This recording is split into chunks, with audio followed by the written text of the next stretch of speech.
আসসালামু আলাইকুম সুপ্রশিক্ষার্থীরা, আশা করি সবাই ভালো আছেন, সুস্থ আছেন এবং সুন্দর আছেন।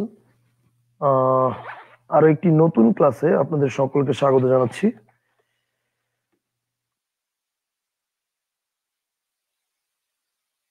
ওকে, সো আমরা আমাদের আলোচনা শুরু করে দিব, বাট আমাকে একটু জানাবেন যে আপনারা ক্লিয়ারলি আমার সাউন্ড শুনতে পাচ্ছেন কিনা এবং দেখতে পাচ্ছেন কিনা। যদি সবকিছু ঠিকঠাক থাকে তাহলে আমরা আমাদের আলোচনা শুরু করে দিব, এবং একদম ভিডিও এবং অডিও সবকিছু একদম পুরো পারফেক্ট আছে কিনা, ক্লিয়ার আছে কিনা একটু জানাবেন। ভিডিও অডিও সবকিছু যদি একদম পারফেক্ট থাকে তাহলে আমরা আমাদের আলোচনা শুরু করে দিব, ঠিক আছে?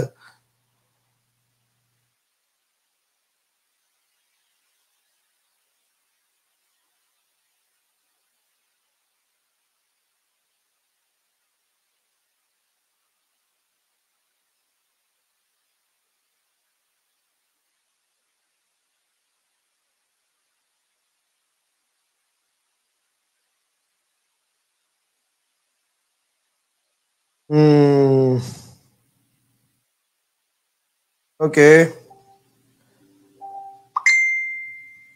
আচ্ছা। আসসালামু আলাইকুম, সবাই একদম ক্লিয়ারলি শুনতে পাচ্ছেন আশা করি। তারপর আমাকে একটু জানাবেন যে সবাই ক্লিয়ারলি শুনতে পাচ্ছেন কিনা। যদি সবাই ক্লিয়ারলি শুনতে পান তাহলে হচ্ছে আমরা আমাদের আলোচনা শুরু করে দিব, ঠিক আছে? স্যার আজকে ওকে,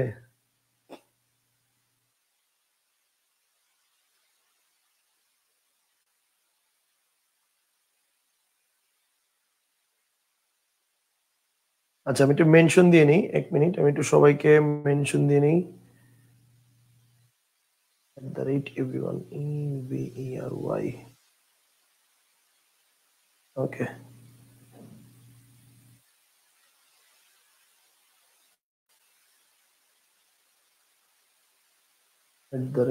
@EVERY, ওকে, ঠিক আছে। আমি সবাইকে মেনশন করে দিয়েছি। আশা করি সবাই একদম ক্লিয়ারলি শুনতে পাচ্ছেন এবং দেখতে পাচ্ছেন।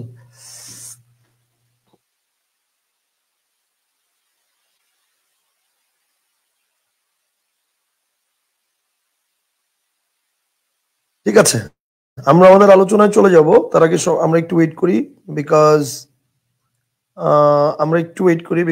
আজকে একটু আমরা টাইমলি শুরু করছি তো ক্লাস, তো এই কারণে দেখা যাবে যে অনেকে ভাববে শাওন স্যার তো এত তাড়াতাড়ি ক্লাসে জয়েন করার কথা না।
ওকে, ফাইন,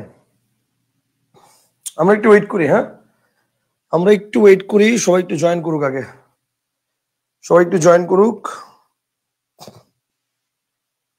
আচ্ছা, তারপর আমরা হচ্ছে আমাদের আলোচনায় চলে যাব, ঠিক আছে? সবাই একটু জয়েন করুক, তারপর আমরা আমাদের আলোচনায় চলে যাব।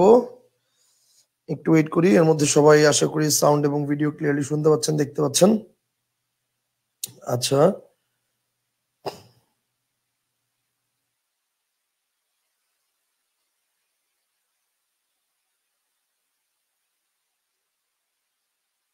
ঠিক আছে, তাহলে আমরা আমাদের ক্লাস শুরু করে দিই। মোটামুটি 5 মিনিট আমরা ওয়েট করেছি, এবার আমরা আমাদের ক্লাস শুরু করে দিই। আমাদের আজকের আলোচনার টপিক হচ্ছে কারক এবং কারকের তৃতীয় পর্ব, এবং আজকে আমরা কারকের তৃতীয় পর্বে আলোচনা করব জানিয়ে, সেটা হচ্ছে আজকে আমাদের আজকের ক্লাসে আমরা আলোচনা করব হচ্ছে অপাদান কারক এবং অধিকরণ কারক, এই দুটি নিয়ে। কনসেপ্টটা কি ক্লিয়ার?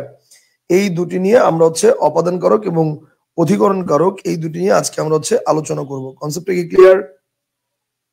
আচ্ছা, এবার আসেন তাহলে অপাদান কারক এবং অধিকরণ কারক। কারক আজকে আমাদের তৃতীয় পর্ব, ঠিক আছে? আজকে আমাদের কারকের হচ্ছে তৃতীয় পর্ব, এবং এই তৃতীয় পর্বের ক্লাসে আমরা আলোচনা করব অপাদান এবং অধিকরণ কারক, এই দুটি বিষয় নিয়ে ফুল বিস্তারিত আলোচনা করব আজকের ক্লাসে, ঠিক আছে? তাহলে আমরা কাল বিলম্ব না করে আমাদের আলোচনা শুরু করে দিই। প্রথমত আমরা অপাদান ও অধিকরণ কারক এটা শিখবো একটা বেসিক থিমের মাধ্যমে। বেসিক থিমটাকে একটু দেখি। সেটা হচ্ছে, যদি এরকম থাকে যে কর্তা, যদি দেখেন যে কর্তা বা কর্মের সাথে যদি সময় বা স্থান, যদি সময় বা স্থানটা মাইনাস অবস্থায় থাকে, তাহলে সেই সময় বা স্থানটা অপাদান কারক হবে। সেই সময় বা স্থানটা কি হবে ভাই? সেটা হচ্ছে অপাদান কারক হবে। কর্তা বা কর্মের সাথে যদি সময় বা স্থান মাইনাস অবস্থায় থাকে, তাহলে সেই সময় বা স্থানটা হচ্ছে অপাদান কারক। আর যদি দেখি কর্তা বা কর্মের সাথে সময় বা স্থান প্লাস অবস্থায় আছে, যদি দেখি কর্তা বা কর্মের সাথে সময় বা স্থান কি অবস্থায় আছে? প্লাস অবস্থায় আছে, তাহলে সেই সময় বা স্থানটা হবে হচ্ছে অধিকরণ কারক। সেই সময় বা স্থানটা কি হবে? এটা হচ্ছে অধিকরণ কারক। এটা হচ্ছে কারকের অপাদান ও অধিকরণ কারকের একদম বেসিক। আমরা স্কুল কলেজ লেভেলে যেভাবে কারক শিখেছিলাম, যে হতে থেকে চেয়ে বুঝালে অপাদান, স্থান বা সময় বুঝালে অধিকরণ, আমরা অ্যাকচুয়ালি সেই সিস্টেমে পড়তে চাচ্ছি না। সেই সিস্টেমটা আমাদের জন্য প্রপার না। তো আমরা সেই সিস্টেমে না দেখে আমরা হচ্ছে কি করব? এই সিস্টেমটা ফলো করবো, এবং এই সিস্টেমটা দেখে আমরা একটু কারেক্ট সমাসগুলো, মানে কারেক্ট কারকগুলো কিভাবে নির্ণয় করা যায় একটু ট্রাই করি বের করার, ঠিক আছে? আসলে আমরা একটু ট্রাই করি বের করার। যেমন আমি যদি বলি, খেয়াল করেন, আমি যদি বলি ছাদে বৃষ্টি পড়ে, তাহলে একটু চিন্তা করেন, এই যে বললাম ছাদে বৃষ্টি পড়ে, তাহলে এই বাক্যে চিন্তা করেন তো, এই বাক্যের এই বৃষ্টিটা কি বলেন তো? এই বাক্যের এই বৃষ্টিটা কি? এই যে বৃষ্টিটা, এই বাক্যের বৃষ্টিটা কি? এই বৃষ্টিটা হচ্ছে এই বাক্যের কর্তা। বলেন বৃষ্টিটা কি? বৃষ্টিটা হচ্ছে এই বাক্যের কর্তা। এখন এই বৃষ্টিটা পড়ে হচ্ছে ক্রিয়া, তাহলে বৃষ্টিটার সাথে ছাদের সম্পর্কটা কি? চিন্তা করেন, ছাদের উপর এসে বৃষ্টিটা কি প্লাস হচ্ছে না? মনে করেন এটা ছাদ, তো ছাদের উপর এসে বৃষ্টিটা কি প্লাস হচ্ছে না? প্লাস হচ্ছে। তার মানে ছাদ কি হবে বলেন? ছাদ হচ্ছে অধিকরণ কারক হবে। ছাদ কি হবে? অধিকরণ কারক। কনসেপ্টটা কি ক্লিয়ার? কারণ ছাদের উপরে বৃষ্টি এসে কি হচ্ছে? প্লাস হচ্ছে। Concept clear? এটা হচ্ছে মানে কর্তা, আর ছাদ হচ্ছে অধিকরণ কারক। আচ্ছা, এরকম আর কি হতে পারে? আমি যদি বলি দেখেন আকাশ থেকে বৃষ্টি পড়ে, আমি যদি বলি আকাশ থেকে বৃষ্টি পড়ে, তাহলে খেয়াল করেন আকাশ থেকে বৃষ্টি পড়ে, এই যে বললাম আকাশ থেকে বৃষ্টি পড়ে, তো এই ক্ষেত্রে কিন্তু দেখেন আকাশ থেকে বৃষ্টি পড়ে বলেছি আমরা, আকাশ থেকে বৃষ্টি পড়ে বলেছি। সো আমি যদি প্রশ্ন করি যে কোথা থেকে পড়ে? আকাশ থেকে পড়ে, তাহলে আকাশটা থেকে কিন্তু বৃষ্টিটা কি হচ্ছে? মাইনাস হয়ে যাচ্ছে। এই ক্ষেত্রে আকাশটা কি হবে বলেন? আকাশ হচ্ছে অপাদান কারক হবে। আকাশ কি হবে বলেন? আকাশ হচ্ছে অপাদান কারক। কনসেপ্টটা কি ক্লিয়ার? এখন আপনি বলতে পারেন স্যার এটা তো ওই যে আগের যে সিস্টেম, কোথা থেকে আকাশ থেকে, ওই সিস্টেমে তো মিলতেছে না। এটা তো সব সময় ব্যাপারটা এরকম না যে মিলতেছে, তো আকাশ থেকে বৃষ্টি পড়ে আকাশ অপাদান মিলতেছে তো। এখন ব্যাপারটা হচ্ছে এই বাক্যে মিলছে, কিন্তু সবসময় মিলবে এরকম না। যেমন দেখেন, যেমন আমি যদি বলি ছেলেরা ছাদ থেকে ঘুড়ি ওড়ায়, যদি বলি ছেলেরা ছাদ থেকে ঘুড়ি ওড়ায়, তাহলে একটু চিন্তা করেন, ছেলেরা ছাদ থেকে ঘুড়ি ওড়ায়। এখন একটু ভাবেন তো ভাই, এই বাক্যের এই যে ইয়াটা, ছেলেরা কি বাক্যের কর্তা, এখন ছাদের সাথে ছেলেদের সম্পর্কটা কি বলেন তো? বলেন, ছাদ থেকে ঘুড়ি ওড়ানোর জন্য ছেলেদেরকে কি ছাদ থেকে লাফ দিতে হয়? না। ছাদের সাথে ছেলেদের সম্পর্কটা কি বলেন? প্লাস। তার মানে ছাদ এটা কি হবে? এটা হচ্ছে অধিকরণ কারক হবে। ছাদ এটা কি হবে বলেন? ছাদ হচ্ছে অধিকরণ কারক। তাহলে এবার দেখেন এখানেও তো থেকে আছে, এখানেও তো আছে যে হতে থেকেছে ছাদ থেকে, তাহলে ছাদ কি অপাদান হয়েছে? না। এই জন্য বলছি যে হতে থেকে চেয়ে বুঝালেই যে অপাদান হবে সব সময়, এটা ভুল। আমার কথা বুঝতে পারছেন? সো হতে থেকে চেয়ে বুঝালে সেটা অপাদান কারক হবে, এটা ভুল, আমরা এভাবে শিখবো না। মনে রাখবেন, বিভক্তি চেঞ্জের জন্য কখনো কারক চেঞ্জ হয় না। বিভক্তির জন্য বিভক্তি চেঞ্জ হবে, কারক চেঞ্জ হবে কেন? কারকের হিসাবটা আলাদা। কথা কি ক্লিয়ার? আচ্ছা, আশা করি বুঝতে পারছেন জিনিসটা। এবার আসেন ব্যাপারটা কি আমরা একটু দেখি। তাহলে ছেলেরা ছাদ থেকে ঘুড়ি ওড়ায়, এখানে ছাদ হচ্ছে অধিকরণ কারক। আচ্ছা আমি যদি বলি ছেলেরা ছাদ থেকে, খেয়াল করেন, যদি বলি ছেলেরা ছাদ থেকে নদী দেখে, যদি বলি ছেলেরা ছেলেরা ছাদ থেকে ছেলেরা ছাদ থেকে নদী দেখে, ছাদ থেকে নদী দেখে। এখন একটু চিন্তা করেন, এই যে বললাম ছেলেরা ছাদ থেকে নদী দেখে, এখন ছাদ থেকে নদী দেখার জন্য ছাদের থেকে কি লাভ দিতে হয়? না, ছাদের সাথে ছেলেদের সম্পর্কটা কি প্লাস। তার মানে ছাদ কি হবে? 100% অধিকরণ কারক, কারণ ছাদের মধ্যে দাঁড়িয়েই ছেলেরা নদী দেখতেছে। বুঝতে পারছেন? 100% অধিকরণ কারক। কিন্তু আমি যদি বলতাম যে ছেলেরা ছাদ থেকে নদীতে ঝাঁপ দেয়, যদি বলতাম ছেলেরা ছাদ থেকে নদীতে ঝাঁপ দেয়, নদীতে ঝাঁপ দেয়, নদীতে ঝাঁপ দেয়, নদীতে ঝাঁপ দেয়, তখন কি হতো বলেন তো? তখন কিন্তু ছেলেরা ছাদ থেকে নদীতে ঝাঁপ দেয়, তখন কিন্তু এই ছাদ হয়ে যেত অধিক অপাদান কারক। ছাদ হয়ে যেত কি অপাদান কারক। কেন? কারণ এখন বোঝাচ্ছে কি ছাদ থেকে মাইনাস হয়ে গেছে, আর নদীতে যে কি হয়েছে বলেন? প্লাস হয়েছে। তার মানে নদী কি হয়ে যাবে? নদী হচ্ছে অধিকরণ কারক হবে। কেউ না বুঝলে আমাকে জানান, কেউ যদি না বুঝে থাকেন তাহলে আমাকে জানান। মেরাজ হোসেন ওপি বলছে স্যার ছাদ থেকে ঘুড়ি উড়লো মানে চলে গেল, তাহলে মাইনাস তো হলো। মেরাজ হোসেন ওপি ভাই, আপনি কেন ছাদ থেকে ঘুড়ি ওড়ায় এখানে ঘুড়ির চিন্তা করতেছেন, ছেলেরার চিন্তা না করে? প্রশ্ন হচ্ছে এই বাক্যের ক্রিয়াটা কি? ছাদ থেকে ঘুড়ি ওড়ে না ছাদ থেকে ঘুড়ি ওড়ায়? বলেন এই বাক্যের ক্রিয়াটা কি? ঘুড়ি কি ওড়ে না ঘুড়ি ওড়ায়? তার মানে এ বাক্যের ঘুড়ি কিন্তু ওড়ে না, ঘুড়ি এখানে ওড়ায়। তার মানে এখানে যারা ওড়ায় তারা প্রধান, তারা কর্তা। ঘুড়িটা এখানে কর্তা না, ঘুড়িটা এখানে মেইন না, মেইনটা হচ্ছে কর্তা কারা, তারা মেইন। তার মানে কি ছেলেরা ছাদ থেকে ঘুড়ি ওড়ায়, সেই কারণে ছেলেদের সাথে ছাদের সম্পর্ক কি প্লাস। হ্যাঁ, আমি যদি এটা বলতাম যে ছাদ থেকে ঘুড়ি ওড়ে, তখন ছাদ অপাদান হতো, কারণ ছাদের মধ্যে সারাউন্ডেড ওইটুক এরিয়ার মধ্যেই তো আর ঘুড়ি উঠতেছে না, ঘুড়ি তো ছাদের থেকে বাইরে চলে গেছে। আর তখন ঘুড়িটাই কর্তা, কারণ ছাদ থেকে ঘুড়ি ওড়ে তখন কিন্তু ঘুড়ি কর্তা। তখন আমি দেখতাম যে ঘুড়ির সাথে ছাদের সম্পর্কটা কি মাইনাস, তখন ছাদ মাইনাস হতো। কিন্তু এখন তো বলছে ছেলেরা ছাদ থেকে ঘুড়ি ওড়ায়, এই বাক্যের ক্রিয়া তো ওড়ায়, তো ওড়াই ক্রিয়ার কাজটা কে করতেছে? ছেলেরা করতেছে। কথা বুঝতে পারছেন? সো আশা করি বুঝতে পারছেন। Okay fine, got it sir, very good. আচ্ছা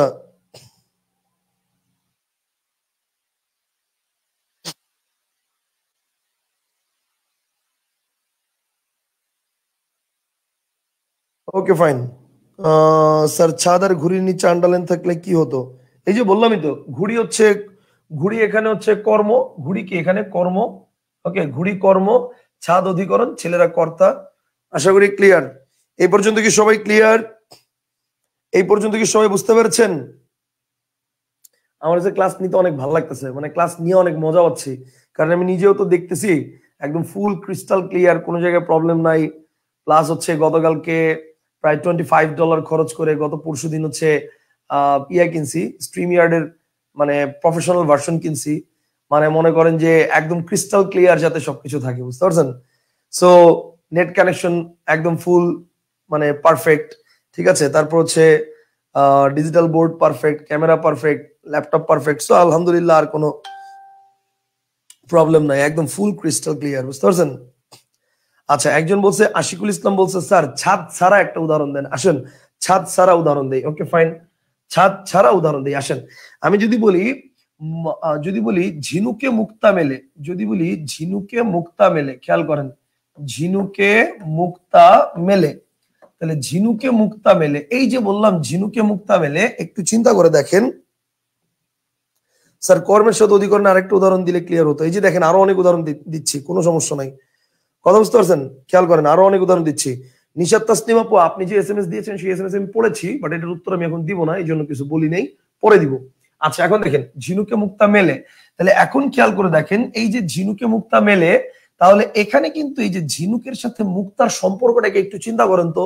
মনে করেন আপনি ধরেন হচ্ছে এটা হচ্ছে মনে করেন ঝিনুক, মনে করেন এটা হচ্ছে ঝিনুক। তো ঝিনুকটা আপনি কি করলেন? খুললেন, খোলার পরে দেখলেন ভিতরে মুক্তা আছে। তো মুক্তা থাকার পর আপনি কি মুক্তা রেখে দিবেন? ডেফিনেটলি না, মুক্তাটা আপনি নিয়ে যাবেন। তাহলে ঝিনুকের সাথে মুক্তার সম্পর্কটা কি প্লাস না মাইনাস? বলেন ঝিনুকের সাথে মুক্তার সম্পর্কটা কি প্লাস না মাইনাস? ডেফিনেটলি ঝিনুকে মুক্তা মেলে, এখানে ঝিনুকেটা হচ্ছে মুক্তার সম্পর্কটা হচ্ছে ঝিনুকের সাথে মাইনাস, তার মানে ঝিনুকে মুক্তা মিলে এটা কি হবে, এটা হচ্ছে অপাদান কারক হবে। বলেন ঝিনুকে মুক্তা মিলে এটা কি হবে, এটা হচ্ছে অপাদান কারক। কনসেপ্টটা কি ক্লিয়ার? ঝিনুকে মুক্তা মেলে এটা হচ্ছে অপাদান, ঝিনুকে মুক্তা মেলে এটা হচ্ছে অপাদান। আচ্ছা, রফিক হাসান বলছে স্যার কারকের জন্য একটা সলভ ক্লাস নিয়েন। অবশ্যই নিব, আমি জানি কারকে আপনাদের প্রবলেম হবে এবং এই কারণে কিন্তু আমি কি করেছি, আপনার প্লে লিস্টের মধ্যেই আপনি দেখতে পারবেন আজকের ক্লাসের পরে, আজকে তো আপনাদের মানে যে ক্লাস হচ্ছে এই ক্লাসের পরের ক্লাসটাই দেখবেন দেওয়া আছে কারকের সলভ ক্লাস। কথা বুঝতে পারছেন? এটা দেখবেন দেওয়া আছে কারকের সলভ ক্লাস। আচ্ছা ওকে, এবার দেখেন তাহলে ব্যাপারটা হচ্ছে ঝিনুকে মুক্তা মেলে, এখানে কিন্তু ঝিনুক থেকে মুক্তাটা কি হয়ে যাচ্ছে বলেন, মাইনাস হয়ে যাচ্ছে। আচ্ছা এখানে মেলে না দিয়ে যদি এরকম হইতো ঝিনুকে মুক্তা হয় তাহলেও কিন্তু কি হতো বলেন, মাইনাস বুঝাচ্ছে। যদি বলতাম ঝিনুকে মুক্তা পাই তাহলেও কি হতো বলেন, মাইনাস বুঝাচ্ছে। বাট যদি বলতাম ঝিনুকে মুক্তা আছে, যদি বলতাম ঝিনুকে মুক্তা আছে, তাহলে এই যে ঝিনুকে মুক্তা আছে বলেছি, এই জায়গায় কিন্তু ঝিনুকের সাথে মুক্তার প্লাস সম্পর্ক বোঝাচ্ছে, এইখানে ঝিনুকেরটা হচ্ছে অধিকরণ কারক হয়ে যাবে। আমার কথা কি বুঝতে পারছেন? যদি বলি ঝিনুকে মুক্তা মেলে বা হয় বা পাই, সব ক্ষেত্রে কিন্তু একটা জিনিসই বোঝায় যে ঝিনুক থেকে আপনি মুক্তাটা মাইনাস করেছেন। মুক্তা হইলে তো আপনি মুক্তা রাইখা দেন নাই, মুক্তা পাইলে তো আপনি মুক্তা রাইখা দেন নাই, মুক্তা মেলে তো তার মানে তো মুক্তা মেলে মানে পেয়ে গেছেন, তার মানে প্রত্যেকটি জায়গায় এগুলো মাইনাস বোঝাচ্ছে। কিন্তু ঝিনুকে মুক্তা আছে মানে স্টিল নাও এখনো ঝিনুকের মধ্যে মুক্তারা আছে, প্লাস অবস্থায় আছে, এই কারণে এটা অধিকরণ। এই কারণে বারবার বলছি যে বাক্যের কারক নির্ণয়ে সব সময় ফোকাস করতে হবে ক্রিয়ার দিকে। ক্রিয়া চেঞ্জ তো কারক চেঞ্জ, ক্রিয়া চেঞ্জ তো কারক চেঞ্জ। কনসেপ্টটা কি ক্লিয়ার? আচ্ছা, মুনতাসির বলছে এখানে কি মুক্তা কর্ম? উত্তর হচ্ছে হ্যাঁ। আপনি কি মিলছে, মুক্তা মিলছে না, তো মুক্তা কর্ম। Okay fine. যদি বলি ঝিনুকে মুক্তা থাকে তাহলে কি হবে ভাই? হ্যাঁ, এই যে থাকে বা আছে, যদি বলি আছে বা থাকে তাহলে এটা কি হবে, তাহলে হবে হচ্ছে আহ ঝিনুকে মুক্তা থাকে বা আছে, তাহলে এটা হবে হচ্ছে কি অধিকরণ কারক হবে। কথা বুঝতে পারছেন? Okay fine. স্যার ঝিনুকে মুক্তা থাকে এটা কি হবে? ওই যে বললাম থাকে বললে বা থাকে বললে বা ইয়া বললে এটা কি হবে, অধিকরণ কারক হবে। আছে বললে এটা অধিকরণ কারক হবে। কনসেপ্টটা কি ক্লিয়ার? আশা করি বুঝছেন, আশা করি বুঝছেন। Very good. আচ্ছা তাহলে এইবার দেখেন এরকম আমি আরেকটা উদাহরণ দেখাই। যেমন আমি যদি বলি, দেখেন যদি বলি জমিতে ফসল জমিতে ফসল পাই, খেয়াল করেন জমিতে ফসল পাই। তাহলে এবার দেখেন এই যে বললাম জমিতে ফসল পাই, তার মানে জমি থেকে ফসল কি করেছেন আপনি, পেয়েছেন, মানে জমি থেকে ফসলটা আপনি মাইনাস করেছেন। এখন আপনি পাই না বলে যদি বলেন জমিতে ফসল ফলে, তো এক্ষেত্রেও জমিতে ফসল ফললে আপনি কি রেখে দিবেন? ডেফিনেটলি না, এটাও মাইনাস করবেন, সেটাও ফলে। জমিতে ফসল হয়, এখানেও আপনি কি করবেন, জমিতে ফসল হয় বা পাই বা ফলে সব একই কথা বোঝাচ্ছে। তো এখানে জমিতে হচ্ছে বলেন কি হবে, জমিতে হচ্ছে অপাদান কারক হবে, জমিতে হচ্ছে কি হবে, অপাদান কারক হবে। কিন্তু যদি বলে জমিতে ফসল আছে, জমিতে ফসল, জমিতে ফসল আছে, ঠিক আছে, তো জমিতে ফসল আছে যখন বলবো তখন এই জমিতেটা হয়ে যাবে অধিকরণ কারক, তখন এই জমিটা কি হয়ে যাবে, অধিকরণ কারক। কেন? কারণ জমির সাথে ফসলটা প্লাস অবস্থায় আছে, তখন এটা বোঝাচ্ছে। আমার কথা কি ক্লিয়ার ভাই? বলেন পুরোপুরি ক্লিয়ার হয়েছেন সবাই?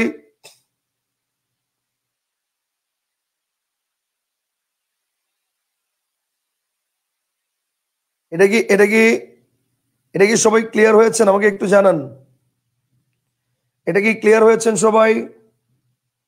আচ্ছা, আশা করি বুঝতে পারছেন, আশা করি বুঝতে পেরেছেন,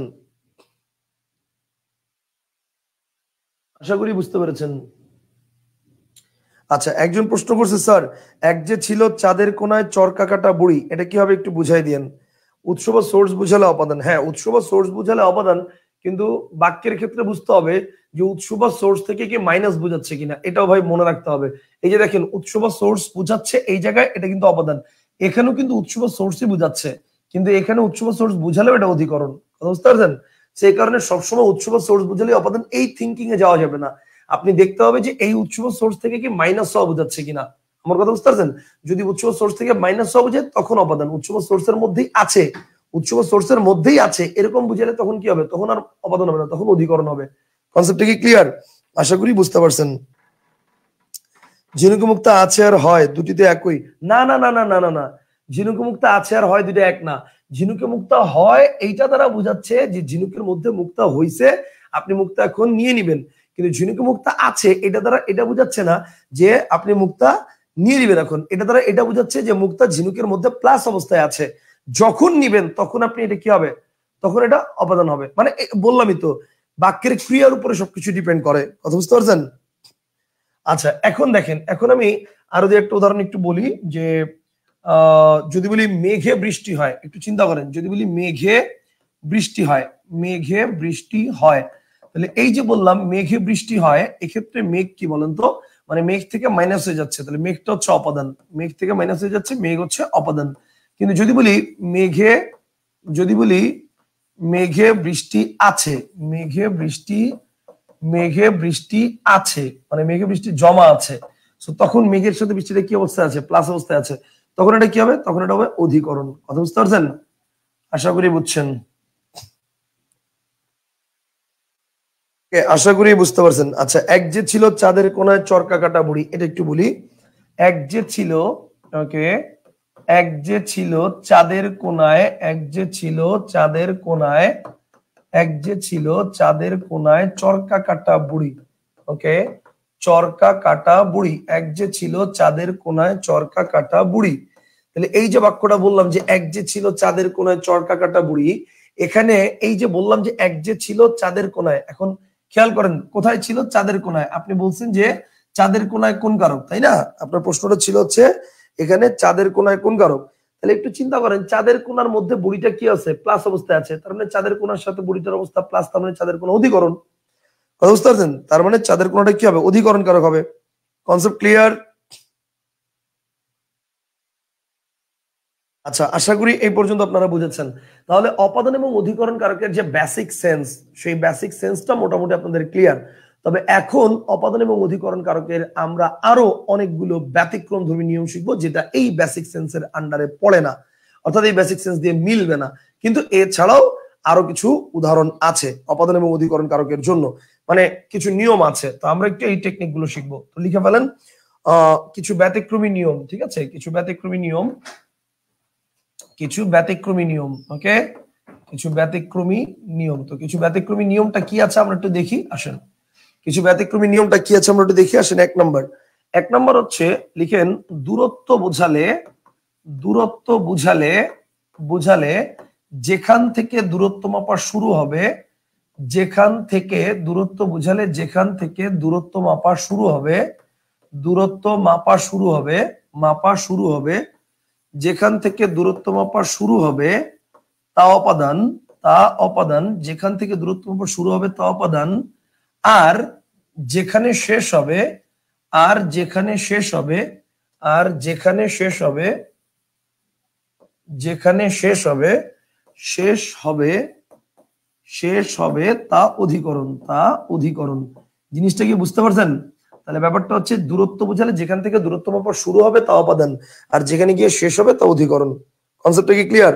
আবার বলছি, দূরত্ব বোঝালে যেখান থেকে দূরত্ব মাপা শুরু হবে তা অপাদান, আর যেখানে গিয়ে শেষ হবে তা অধিকরণ। ঠিক আছে, চলেন আমরা কিছু উদাহরণ দেখে আসি, উদাহরণ দেখলে জিনিসটা ক্লিয়ার হয়ে যাব।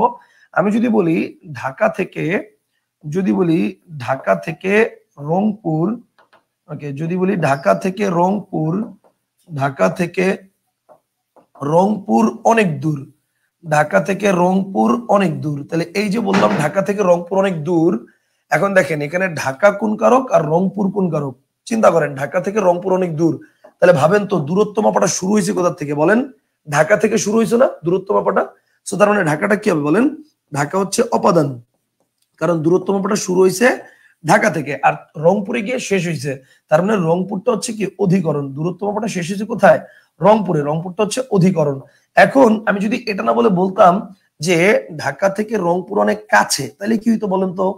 যদি বলতাম যে ঢাকা থেকে রংপুর অনেক কাছে, যদি বলতাম ঢাকা থেকে রংপুর অনেক কাছে, থেকে রংপুর অনেক কাছে, এখন ঢাকার রংপুর কি হইতো? এই ক্ষেত্রে ঢাকার রংপুর কি হইতো একটু ভাবেন তো।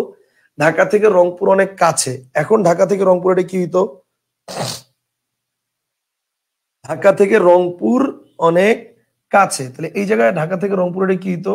এই জায়গায় কিন্তু দেখেন ঢাকা হইতো হচ্ছে অপাদান, এইখানেও ঠিক সেম, ঢাকা হইতো অপাদান, রংপুর হইতো অধিকরণ। কেন ভাই? আগের মতোই কেন হবে? ওকে, ব্যাপারটা হচ্ছে খেয়াল করেন, দূরত্ব মাপা শুরু হয়েছে যেখান থেকে সেই জায়গাটা অপাদান, আর যেখানে শেষ হয়েছে সেটা অধিকরণ।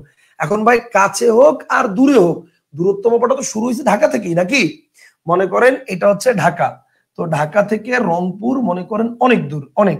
এখন যদি বলি এটা হইছে ঢাকা, আর ঢাকা থেকে রংপুর অনেক কাছে, তাহলে রংপুর কাছে হোক বা দূরে হোক, দূরত্ব মাপাটা তো শুরু হয়েছে ঢাকা থেকেই, আর আলটিমেটলি শেষ হয়েছে কোথায়? রংপুরে গিয়ে। তো দূরত্ব মাপা শুরু হয়েছে যেখান থেকে সেটা অপাদান, আর যেখানে থেকে শেষ হবে সেটা হচ্ছে অধিকরণ। কথা কি বুঝতে পারছেন? কিন্তু দেখেন আমি যদি বলতাম যে ঢাকা ও চট্টগ্রাম পাশাপাশি, যদি বলতাম ঢাকা ও ঢাকা ও রংপুর পাশাপাশি, তাহলে এইবার বলেন তো, ঢাকা ও রংপুর পাশাপাশি, এইবার ঢাকা কি হবে, রংপুর কি হবে? ঢাকা ও রংপুর পাশাপাশি, এইবার কি হবে বলেন? এইবার ঢাকা কি হবে আর রংপুর কি হবে? ঢাকা ও রংপুর পাশাপাশি, এবার কি হবে বলেন? এই দুটো কি হবে? ঢাকা ও রংপুর পাশাপাশি, এই দুইটা কি হবে বলেন? বলেন দ্রুত দ্রুত। ঢাকা ও রংপুর পাশাপাশি, এই দুইটা কি হবে? এই দুইটা কি হবে? ঢাকা ও রংপুর পাশাপাশি। এখানে কিন্তু আপনারা অনেকে প্যাচ লাগায় দেন, এখানে কিন্তু আপনারা অনেকে বলেন একটা মানে অধিকরণ, প্রথমটা অধিকরণ, পরেরটা অপাদান, পরেরটা অধিকরণ, বা অনেকে বলেন দুইটাই অধিকরণ। এখন এখানে দেখেন প্যাচটা হচ্ছে এখানে দুইটা, আবার অনেকে বলেন পুরোটাই সেম। না, উত্তর সেম না। ঢাকা ও রংপুর পাশাপাশি যখন বলবে তখন হচ্ছে এই দুইটাই কর্তৃকারক, এটাও কর্তৃকারক, এটাও কর্তৃকারক। এখন প্রশ্ন হচ্ছে ভাই কেন কর্তৃকারক? কেন আসেন দেখেন, এখানে বলছি ঢাকা থেকে রংপুর অনেক দূর, এখানে বলছি ঢাকা থেকে রংপুর অনেক কাছে, আর এখানে বলতেছি যে এইটাই ঢাকা আর পাশেরটাই রংপুর, তার মানে ঢাকা রংপুরের মধ্যে কোনো দূরত্ব নাই, ঢাকা রংপুর পাশাপাশি। তাহলে এখানে তো দূরত্ব বুঝাচ্ছে না, তাহলে দূরত্ব না বুঝাইলে আপনি ঢাকাকে কেন অপাদান বলবেন আর রংপুরকে কেন অধিকরণ বলবেন? আমার কথা বুঝতে পারছেন? দূরত্ব বুঝাইলে সে না যেখান থেকে দূরত্ব শুরু হবে সেটা অপাদান, এখানে তো দূরত্ব বুঝায় নাই, বলছে ঢাকা রংপুর দুইটাই পাশাপাশি অবস্থিত। তাহলে এক্ষেত্রে আপনি কি বলবেন দেখেন, মনে করেন যে মনে করেন এই যে ঢাকা রংপুর পাশাপাশি অবস্থিত হয়, এ বাক্যের ক্রিয়াটা কি? অবস্থিত হয়। তো এই অবস্থিত হওয়ার কাজটা করছে কে? ঢাকা রংপুর এই দুইজন। তো তার মানে কি দুইটা কর্তা। আমার কথা কি বুঝতে পারছেন? আশা করি ক্লিয়ার। এই পুরোটা কি ক্লিয়ার হইছেন?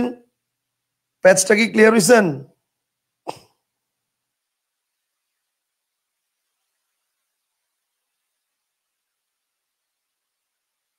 প্যাচটা কি ক্লিয়ার হয়েছেন একটু জানান।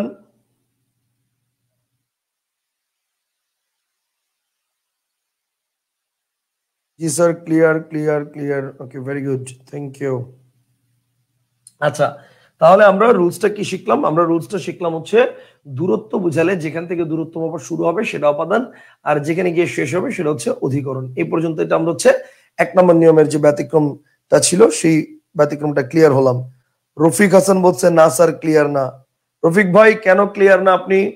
রফিক ভাই মনে করেন আমি বললাম রফিক ভাই খুব সিম্পল একটা বিষয় ভালো করে বুঝেন। মনে করেন ঢাকা থেকে রংপুরের দূরত্ব 300 কিলোমিটার, ধরেন 350 কিলোমিটার, 350 কিলো। তার মানে ঢাকা থেকে রংপুর অনেক দূর ধরলাম। এখন পরেরটাই বললাম ঢাকা থেকে রংপুর মাত্র 50 কিলো, ঢাকা থেকে রংপুর মাত্র 50 কিলো, তাহলে রংপুর অনেক কাছে। কিন্তু এই দুই ক্ষেত্রেই ঢাকা থেকে দূরত্ব মাপাটা বা ঢাকা থেকে আপনার রওনাটা শুরু হয়েছেন আপনি, আর রংপুরে গিয়ে আপনি শেষ হয়েছেন জার্নিটা। তো তার মানে ঢাকা থেকে রংপুর অনেক যে আমি বললাম যে আহ দূরে, তো ঢাকা থেকে রংপুর অনেক কাছে হোক বা দূরে হোক, দূরত্ব মাপা শুরু হয়েছে তো ঢাকায়, আর শেষ হয়েছে কোথায়? রংপুরে। এখন আমি যদি বলি খেয়াল করেন ঢাকা আর রংপুর এই দুটার মধ্যে কোনো দূরত্ব নাই, মানে মনে করেন ঢাকার পাশের সিটি হচ্ছে রংপুর। আচ্ছা, রংপুর দিয়ে বুঝে দিয়েছি দিকে বুঝেন নাই, আমি ঢাকার পাশের সিটি বললাম গাজীপুর। এবার বলেন, দেখেন ঢাকার সীমানা যে টঙ্গী ব্রিজের এখানে যদি দাঁড়ায় থাকেন, যদি আসেন ঢাকার যে সীমানা, সেই সীমানাটা যেখানে শেষ হয়েছে তার পাশেই কিন্তু কি, পাশের থেকে দেখবেন একটা মাইল ফলক দিয়া যে বিদায় ঢাকা, এরপরে লেখা হচ্ছে স্বাগত গাজীপুর। তাহলে ব্যাপারটা হচ্ছে এই যে ঢাকার গাজীপুর দুইটা কি পাশাপাশি, তাহলে ঢাকার গাজীপুর পাশাপাশি, এখানে কি কোনো দূরত্ব আছে? এখানে তো কোনো দূরত্ব নাই। তাহলে দূরত্ব যদি না থাকে তাহলে তো আমার এখানে অপাদান অধিকরণ হওয়ার প্রশ্নই আসে না। তাহলে ঢাকার গাজীপুর পাশাপাশি হয়, এ বাক্যের ক্রিয়াটা কি হয় না? তো এই হয় ক্রিয়ার কাজটা কে করতেছে? ঢাকার গাজীপুর দুইজন। তার মানে কি এটাও কর্তৃকারক। আশা করি বুঝতে পারছেন। ওকে, ফাইন।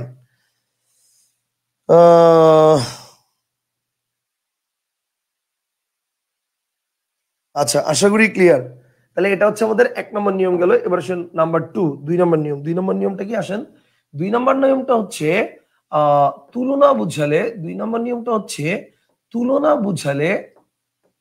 বুঝালে যার সাথে তুলনা করা হবে, তুলনা বুঝালে যার সাথে তুলনা করা হবে, সাথে তুলনা করা হবে, তুলনা করা হবে, যার সাথে তুলনা করা হবে হবে সে অপাদান, যার সাথে তুলনা করা হবে সে অপাদান, আর যার তুলনা করা হবে সে অপাদান, আর যার তুলনা করা হবে অপাদান, আর যার তুলনা করা হবে, যার তুলনা করা হবে, তুলনা করা হবে, করা হবে সে সে কর্তা। ঠিক আছে, তুলনা বোঝালে যার সাথে তুলনা করা হবে সে অপাদান, আর যার তুলনা করা হবে সে কর্তা।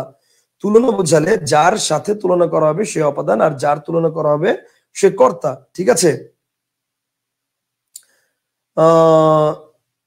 তুলনা বোঝালে যার সাথে তুলনা করা হবে সে অপাদান, আর যার তুলনা করা হবে সে কর্তা। আচ্ছা, যেমন কি, চলেন আমরা একটু যেমন উদাহরণ দেখে আসি।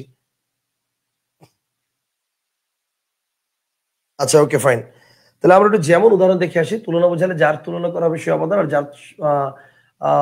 যার সাথে তুলনা করা হবে সে অপাদান, আর যার তুলনা করা হবে সে কর্তা। এবার সেন যেমন কি, কিছু উদাহরণ দেখে আসি আমরা। যেমন আমি যদি বলি এরকম যে রহিম, ধরেন এরকম যে মিনা রাজুর চেয়ে ভালো গান গায়। ধরেন আমি বললাম যে এরকম যে মিনা রাজুর চেয়ে ভালো গান গায়, রাজুর চেয়ে ভালো গান গায়, মিনা রাজুর চেয়ে ভালো গান গায়। তাহলে এই যে বললাম মিনা রাজুর চেয়ে ভালো গান গায়, একটু চিন্তা করেন, মিনা রাজুর চেয়ে ভালো গান গায়। এখন একটু চিন্তা করেন তো, মিনা রাজুর চেয়ে ভালো গান গায়, তাহলে আমি এখানে তুলনা করছি কার এবং কার সাথে, এটা একটু বুঝেন। আমি তুলনা করছি মিনার এবং কার সাথে, রাজুর সাথে। তাহলে আমি যার সাথে তুলনা করবো সে অপাদান, তার মানে রাজু হচ্ছে বা কি কি, রাজু হচ্ছে অপাদান, আর যার তুলনা করছি সে কর্তা। কারণ এই বাক্যে যে মিনা রাজুর চেয়ে ভালো গান গায়, তাহলে ভালো গান গাওয়ার কাজটা কে করছে এই বাক্যে? মিনা। তো মিনা এই বাক্যে কি বলেন? মিনা এই বাক্যে কর্তা। আমি কি বুঝাতে পেরেছি? মিনা হচ্ছে কর্তা। কনসেপ্টটা কি ক্লিয়ার? চলেন আমি আরো কিছু উদাহরণ দেখাই। যেমন আমি যদি বলি যে স্যামসাং এর ক্যামেরা নোকিয়ার ক্যামেরার চেয়ে ভালো, যদি বলি এরকম যে স্যামসাং ওকে, স্যামসাং এর ক্যামেরা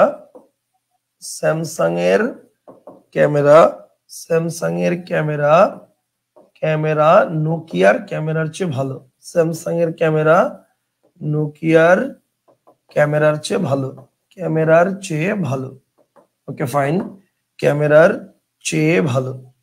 তাহলে এবার একটু চিন্তা করেন, চেয়ে ভালো। তাহলে এইবার একটু চিন্তা করেন, এই যে আমি বললাম স্যামসাং এর ক্যামেরা, এখন এই স্যামসাং এর ক্যামেরাটা কি বলেন? স্যামসাং এর ক্যামেরাটা হচ্ছে কর্তা। স্যামসাং এর ক্যামেরাটা কি কর্তা, কারণ মানে তুলনাটা করা হচ্ছে ওর, তো যার তুলনা করবে সে কর্তা, আর যার সাথে তুলনা করবে সে কি, সে হচ্ছে অপাদান। তাহলে নোকিয়ার ক্যামেরাটা কি? নোকিয়ার ক্যামেরাটা হচ্ছে অপাদান। নোকিয়ার ক্যামেরা কি বলেন? নোকিয়ার ক্যামেরা অপাদান। কেন? কারণ নোকিয়ার ক্যামেরার সাথে তুলনা করা হচ্ছে। আচ্ছা, এখানে একটা কথা আছে, কথাটা ভালো করে খেয়াল করেন। কথাটা কি, ভালো করে দেখেন, আমি বুঝাই দিই। এখানে একটা টুইস্ট আছে, টুইস্টটা কি দেখাই, দেখেন। হচ্ছে সাপোজ ব্যাপারটা যদি এরকম হয়,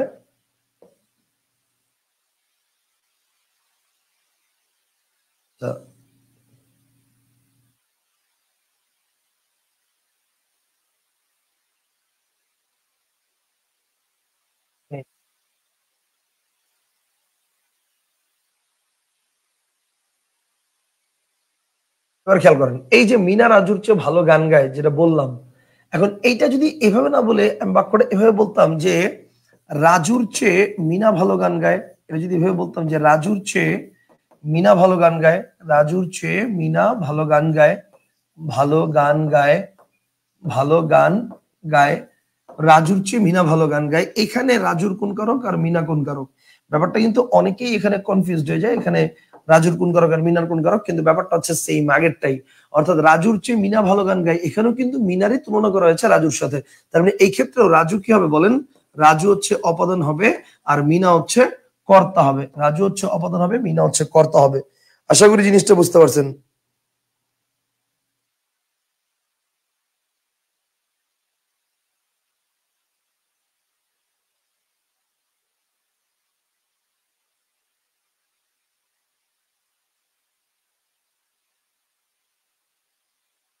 এই পর্যন্ত কি সবাই ক্লিয়ার হয়েছেন? আমাকে একটু জানান তো প্লিজ।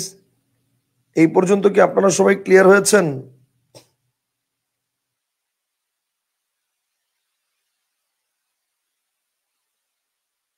যার সাথে তুলনা থাকবে সেটা অপাদান। ইয়েস, ওকে, ভেরি গুড, বুঝতে পারছেন। তাহলে আপনাদের 2 নম্বর নিয়মটা ক্লিয়ার। 2 নম্বর নিয়মটা ক্লিয়ার, ঠিক আছে। যার তুলনা করবে, আচ্ছা আমরা একটু কঠিন কঠিন একটু ওয়ার্ড দেখি। যেমন যেমন দেখেন, আপনার মনে আছে এরকম একটা লাইন আপনি দেশপ্রেম রচনার মধ্যে পড়ছিলেন, জননী জন্মভূমি স্বর্গাদৌপি গরীয়সী, পড়ছিলেন, মনে আছে? জননী জন্মভূমি স্বর্গাদৌপি গরীয়সী, জননী জন্মভূমি, জননী জন্মভূমি স্বর্গাদৌপি গরীয়সী, জননী জন্মভূমি স্বর্গাদৌপি, স্বর্গাদৌপি গরীয়সী, ঠিক আছে, স্বর্গাদৌপি গরীয়সী। তাহলে এবার একটু চিন্তা করেন, এই যে বললো যে জননী জন্মভূমি স্বর্গাদৌপি গরীয়সী, তাহলে চিন্তা করেন তো এখানে স্বর্গাদৌপিটা কোন কারক? একটু ভাবেন এই লাইনের অর্থ কি। এই লাইনের অর্থ হচ্ছে, হে আমার জন্মভূমি, তুমি স্বর্গের চেয়েও বেশি মহান, স্বর্গের চেয়েও বেশি সুন্দর, স্বর্গের চেয়েও বেশি উত্তম। তার মানে আমার জন্মভূমিটাকে তুলনা করছি কার সাথে? স্বর্গের সাথে। তাহলে স্বর্গের সাথে যেহেতু তুলনা করেছে, তাহলে স্বর্গ কি হবে বলেন তো? অপাদান কারক হবে। স্বর্গ হবে অপাদান, আর জন্মভূমিটা কি হবে? কর্তৃকারক। কনসেপ্টটা কি ক্লিয়ার? পর্যন্ত ক্লিয়ার? ওকে, ফাইন, আশা করি বুঝছেন।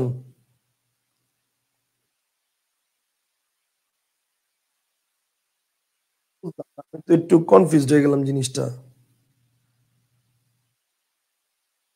মানে কেন কনফিউজড হলাম বলতেছি। আমি ভিভোতে দেখতেছি একদম পুরা ক্রিস্টাল ক্লিয়ার, আইফোনে দেখতেছি একটু ঘোলা ঘোলা আসতেছে। বুঝলাম না কাহিনী। আইফোনে একটু পুরো ঘোলা ঘোলা আসতেছে ভিডিওটা, কিন্তু ভিভোতে পুরো ক্রিস্টাল ক্লিয়ার। জিনিসটা উল্টা হয়ে গেল না?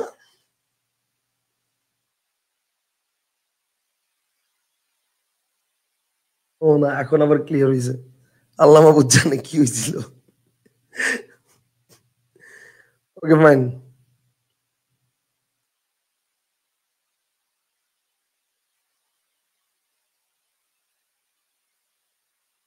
আচ্ছা, লাভলু বলছে স্যার নদীর মাছ সুস্বাদু, এটা একটু বুঝিয়ে দেন, এটা কি কারক? আচ্ছা, নদীর মাছ সুস্বাদু, দেখেন, লাভলু ভাই বলছে নদীর মাছ সুস্বাদু, এটা একটু বুঝিয়ে দেন এটা কি কারক। যদি নদীর মাছ পুরোটার নিচে দাগ দেওয়া থাকে তাহলে কর্তৃকারক, অথবা শুধু মাছের নিচে যদি দাগ দেওয়া থাকে তাহলেও সেটা কর্তৃকারক। কিন্তু যদি শুধু নদীর নিচে দাগ দেওয়া থাকে তাহলে সেটা সম্বন্ধ পদ, সেটা অ্যাকচুয়ালি কোনো কারক হবে না। কথা বুঝতে পারছেন? সেটা হচ্ছে সম্প্রদান, সেটা হচ্ছে সম্বন্ধ পদ, সেটা হচ্ছে সম্বন্ধ পদ। আচ্ছা, একজন একটা প্রশ্ন করছে, স্যার 3 দিন যাবত না খেয়ে আছি, 3 দিন যাবত না খেয়েছিলাম স্যার, অপাদান অধিকরণ কোনটা কি হবে? এটা তো আমি এখনো পড়াই নাই, পড়াবো একটু পরে, তখন পাবেন। আচ্ছা, এবার আসেন আমরা পরের পয়েন্টে যাই। তাহলে 2 নম্বর নিয়ম আমাদের ক্লিয়ার। এবার আসেন 3 নম্বর নিয়মে যাই আমরা। 3 নম্বর নিয়মটা কি? 3 নম্বর নিয়মটা হচ্ছে, একটু দেখেন। 3 নম্বর নিয়মটা হচ্ছে, আমরা দূরত্ব বোঝালে এটা বলছি, আর হচ্ছে ইয়া বলছি, ওটা কি বলে, দূরত্ব বোঝালে এটা দিয়ে শিখছি, আর আরেকটা শিখলাম হচ্ছে কি দিয়ে, তুলনা বোঝালে এটা দিয়ে শিখলাম। এবার আসেন ভয়ের উৎস, লিখেন, ভয়ের উৎস বুঝালে, ভয়ের উৎস বুঝালে তা অপাদান, উৎস বুঝালে, ভয়ের উৎস বুঝালে তা অপাদান, বুঝালে তা অপাদান, কিন্তু ভয়ের উৎস বুঝালে তা অপাদান, কিন্তু ভয় বুঝালে, কিন্তু ভয় বুঝালে তা কর্মকারক, ভয় বুঝালে তা কর্মকারক। তাহলে খেয়াল করেন, ব্যাপারটা হচ্ছে সিম্পল একটা বিষয়। দেখেন, ভয়ের উৎস বুঝালে সেটা অপাদান, কিন্তু ভয় বুঝালে তা কর্মকারক। ওকে, ভয়ের উৎস বুঝালে তা অপাদান, কিন্তু ভয় বুঝালে সেটা কর্মকারক। আচ্ছা, এখন আসেন আমরা একটু উদাহরণ দেখি, খেয়াল করেন। স্যার সম্বন্ধ পদ কি? সম্বন্ধ পদ ফার্স্ট ক্লাসে বুঝাইছি। হ্যাঁ, ক্ষতিকারক দিয়ে বুঝাইছিলাম, রাইট। ওকে, ফাইন। দেখেন, ভয়ের উৎস বুঝালে তা অপাদান, কিন্তু ভয় বুঝালে তা কর্মকারক। যেমন আমরা একটু উদাহরণ দেখি। এখন এখানে একটা ব্যাপার আছে, বেশিরভাগ বইতেই বাজারের আমি যেটা দেখলাম এভাবে লেখা আছে যে ভয় বুঝালেই অবদান কারক। না, এটা ভুল। ভয় বুঝালেই অবদান কারক না। কথা বুঝতে পারছেন? ভয় বুঝালেই অবদান কারক কেন হবে? আচ্ছা, রিফাত বলছে ভাই হাসলেন কেন, হাসির কারণ কি? ওকে, উত্তর হচ্ছে না। হাসির কারণ হচ্ছে এইটা দিয়ে ওই যে বললাম না, বিভিন্ন বইয়ের একটা মানে রুলস এর কথা মনে পড়ছে। বেশিরভাগ বইতে এই রুলসটা পড়ছি যে ভয় বুঝালেই অপাদান কারক। হ্যাঁ, এটাও সত্য যে আমাদের পরীক্ষায় যে উদাহরণগুলো আসে সেই উদাহরণগুলোতে ভয় নিয়ে যে উদাহরণগুলো থাকে সেগুলোতে ম্যাক্সিমাম টাইম অপাদান কারকই উত্তর হয়। কিন্তু এখানে বুঝতে হবে যে ভয় বুঝালেই অপাদান কারক হবে না। ভয় বুঝালে সেটা হবে কর্মকারক, ভয়ের উৎস বুঝালে সেটা হবে অপাদান কারক। কথা বুঝতে পারছেন? ভয়ের উৎস বুঝালে সেটা অপাদান কারক হবে। যেমন দেখেন, আমি উদাহরণ দিচ্ছি।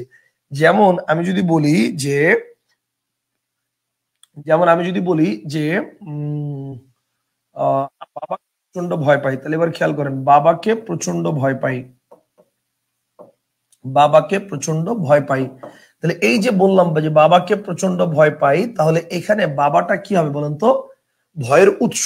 তাহলে বাবা হচ্ছে কি? বাবা হচ্ছে অপাদান। এখানে বাবা হচ্ছে কি বলেন? বাবা হচ্ছে অপাদান। আর ভয় কি? ভয় হচ্ছে কর্ম। কথা বুঝতে পারছেন?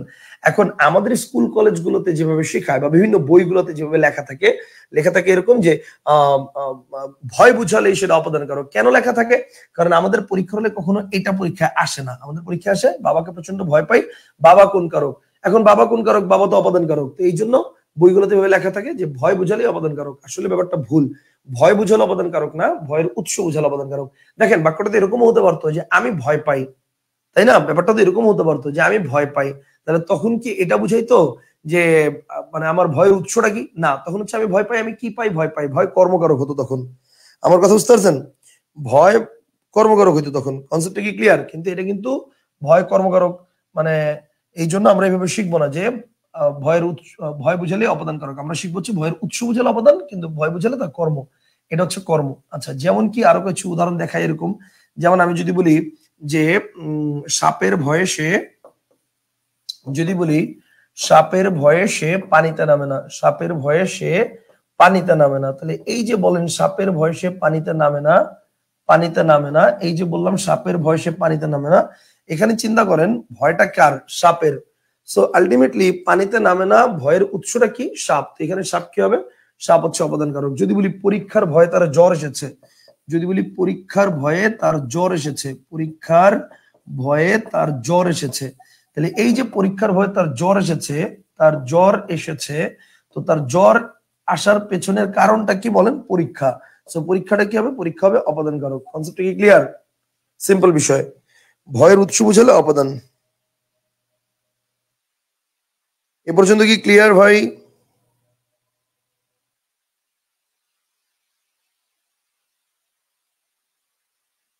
এ পর্যন্ত কি ক্লিয়ার?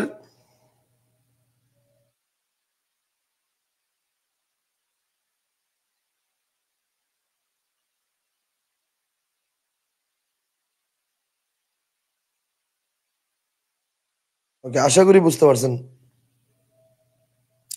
এইবার আসেন পরবর্তী পয়েন্টে যাই আমরা। তাহলে এই পর্যন্ত আমরা ক্লিয়ার 3 নম্বর পয়েন্ট। এবার আসেন 4 নম্বর পয়েন্টটা কি আমরা একটু দেখি।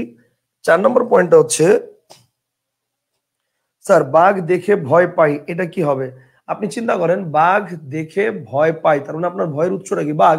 সো বাঘ অপাদান কারক, আর ভয় কর্ম। কথা বুঝতে পারছেন? ওকে ফাইন, তাহলে এই পর্যন্ত শেষ। আচ্ছা, পরের পয়েন্টে আসি। 4 নম্বর পয়েন্ট। 4 নম্বর পয়েন্টটা কি? 4 নম্বর পয়েন্টটা হচ্ছে আহ 4 নম্বর পয়েন্টটা হচ্ছে কোনো নির্দিষ্ট সময় থেকে কোনো কাজ শুরু হবে। খেয়াল করেন, কোনো নির্দিষ্ট সময় থেকে, কোনো নির্দিষ্ট সময় থেকে, কোনো নির্দিষ্ট সময় থেকে, কোনো নির্দিষ্ট সময় থেকে, সময় থেকে কোনো কাজ, কোনো কাজ, কোনো নির্দিষ্ট সময় থেকে কোনো কাজ শুরু হবে বুঝালে, কোনো কাজ শুরু হবে বুঝালে, শুরু হবে বুঝালে তা, কোনো নির্দিষ্ট সময় থেকে কোনো কাজ শুরু হবে বুঝালে তা অপাদান। তবে তবে কাজটাই, তবে কাজটা ওই নির্দিষ্ট সময়ের মধ্যেই হবে বুঝালে, তবে কাজটা ওই নির্দিষ্ট সময়ের মধ্যেই হবে বুঝালে, নির্দিষ্ট সময়ের মধ্যেই, মধ্যেই হবে বুঝালে, বুঝালে, তবে কাজটা ওই নির্দিষ্ট সময়ের মধ্যেই হবে বুঝালে তা করণ আগে লিখেন, পরে আমি বুঝাচ্ছি। তা অধিকরণ। আমি কি বলছি? কোন নির্দিষ্ট সময় থেকে কোনো কাজ শুরু হবে বুঝালে তা অপাদান, আর কাজটা ওই নির্দিষ্ট সময়ের মধ্যেই হবে বুঝালে তা অধিকরণ। যেমন দেখেন, যেমন আমি যদি বলি যে আমি যদি বলি রবিবার থেকে, আমি যদি বলি রবিবার, রবিবার থেকে থেকে পরীক্ষা শুরু, রবিবার থেকে পরীক্ষা শুরু, তাহলে এই যে দেখেন আমি বললাম রবিবার থেকে পরীক্ষা শুরু, এইখানে রবিবার কোন কারক একটু ভাবেন।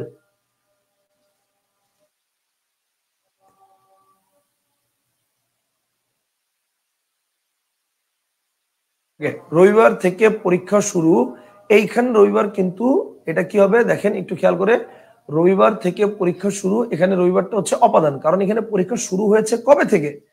পরীক্ষাটা শুরু হয়েছে হচ্ছে রবিবার থেকে। পরীক্ষাটা শুরু হয়েছে কোথা থেকে বলেন? রবিবার থেকে। সো এই জন্য রবিবার কি হবে বলেন? রবিবার অপাদান কারক। কিন্তু যদি বলি রবিবার পরীক্ষা হবে, স্পেসিফিক একটা ডেট, রবিবার পরীক্ষা হবে, রবিবার পরীক্ষা হবে, যদি এরকম বলি যে রবিবার পরীক্ষা হবে, রবিবার পরীক্ষা হবে, পরীক্ষা হবে, তাহলে কি হবে? রবিবারটা, রবিবারটা হচ্ছে অধিকরণ। তখন রবিবারটা কি হবে? রবিবারটা হবে হচ্ছে অধিকরণ কারক। আমার কথা কি বুঝতে পারছেন? তখন হচ্ছে অধিকরণ। আর রবিবার পরীক্ষা হবে, এটা হচ্ছে কি? এটা হচ্ছে অপাদান। কনসেপ্টটা কি ক্লিয়ার?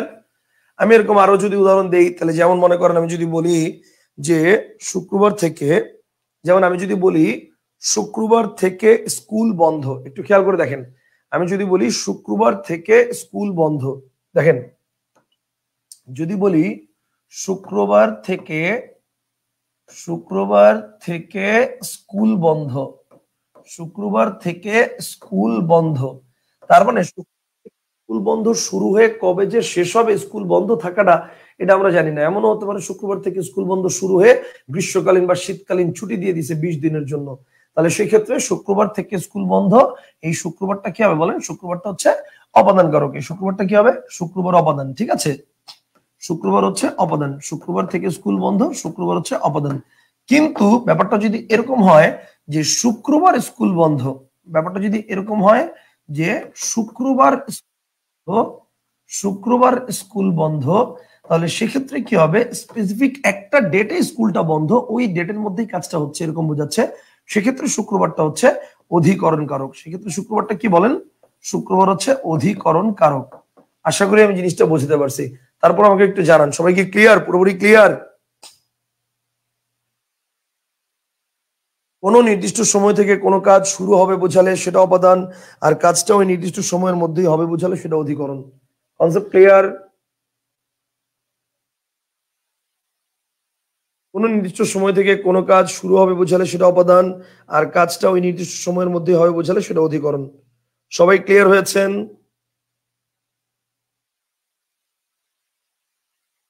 আমার যে আসলে মানে ক্লাস নিয়ে কি ভালো লাগতেছে আমি বুঝাইতে পারবো না। মানে ক্লাস নিতেছি বহুদিন পর, বাসার থেকে ক্লাস নিতেছি, মানে একটা স্টুডেন্টেরও কমেন্ট দেখতেছি এরকম যে স্যার ডিস্টার্ব, শুনি না, বুঝি না, মানে নেটে ডিস্টার্ব স্যার, সাউন্ড প্রবলেম, মানে খুব ভালো লাগতেছে কমেন্ট পড়ে বা ক্লাস নিয়ে খুব মজা লাগতেছে। বুঝতে পারছেন? রিল্যাক্সে ক্লাস নিতেছি, অনেক ভালো লাগতেছে। আলহামদুলিল্লাহ। টাকা খরচ করলেও মানে মোটামুটি শান্তি আছে, সহজ কথা। টাকা খরচ করেও শান্তি পেতেছি। বুঝতে পারছেন?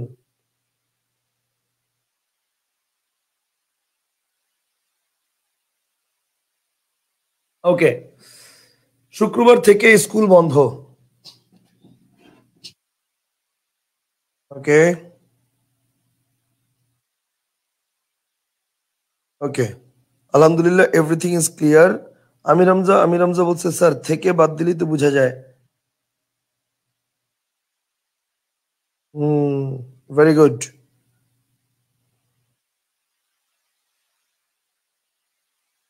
হুম, ওকে, এরপর আসেন। এরপর দেখেন, কর্ত্রী আর কর্তা কি একই? ইয়েস, কর্ত্রী আর কর্তা এটা একই, কর্ত্রী আর কর্তা এটা একই জিনিস। কথা বুঝতে পারছেন? আচ্ছা, এরপর আসেন আমরা পরের পয়েন্টে আসি। তাহলে এটা গেল আমাদের 4 নম্বর নিয়ম। এবার আসেন 5 নম্বর নিয়ম। 5 নম্বর নিয়মটা কি? 5 নম্বর নিয়ম হচ্ছে লিখেন, কোন নির্দিষ্ট সময় থেকে,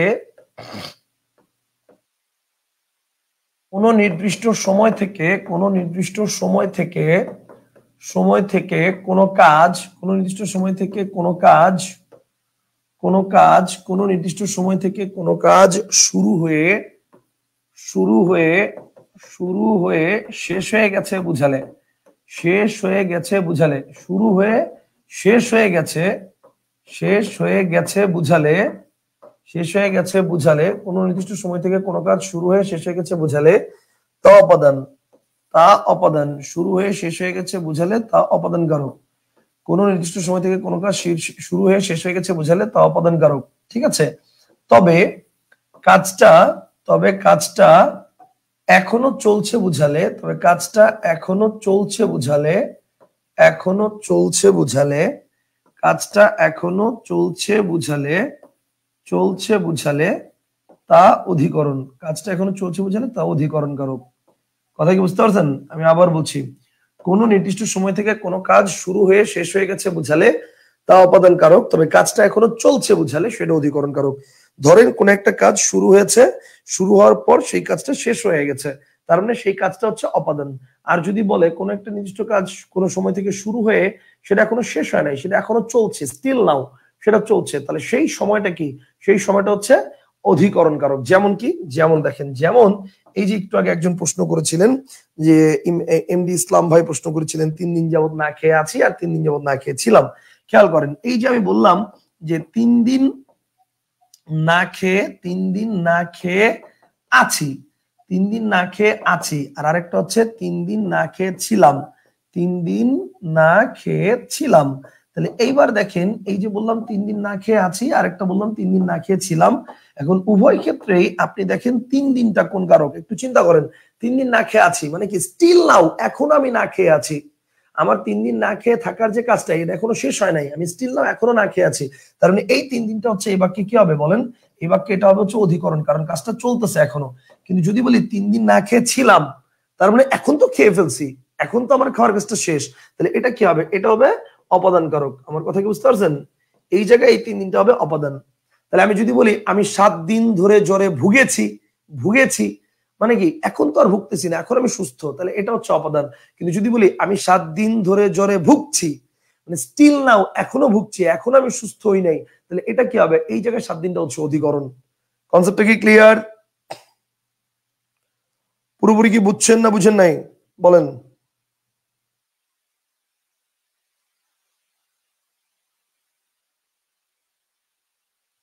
স্যার কমেন্ট দেখেন না? কমেন্ট তো দেখলামই, কেন কি হয়েছে? আলহামদুলিল্লাহ, এভরিথিং ক্লিয়ার, আলহামদুলিল্লাহ, আলহামদুলিল্লাহ, আলহামদুলিল্লাহ, ক্লিয়ার ক্লিয়ার। কোটের কর্তা কি এক? হ্যাঁ, এটা তো বললামই। ওকে, অধিকরণ অপাদান, হ্যাঁ প্রথমটা অধিকরণ পরেরটা অপাদান। Very good.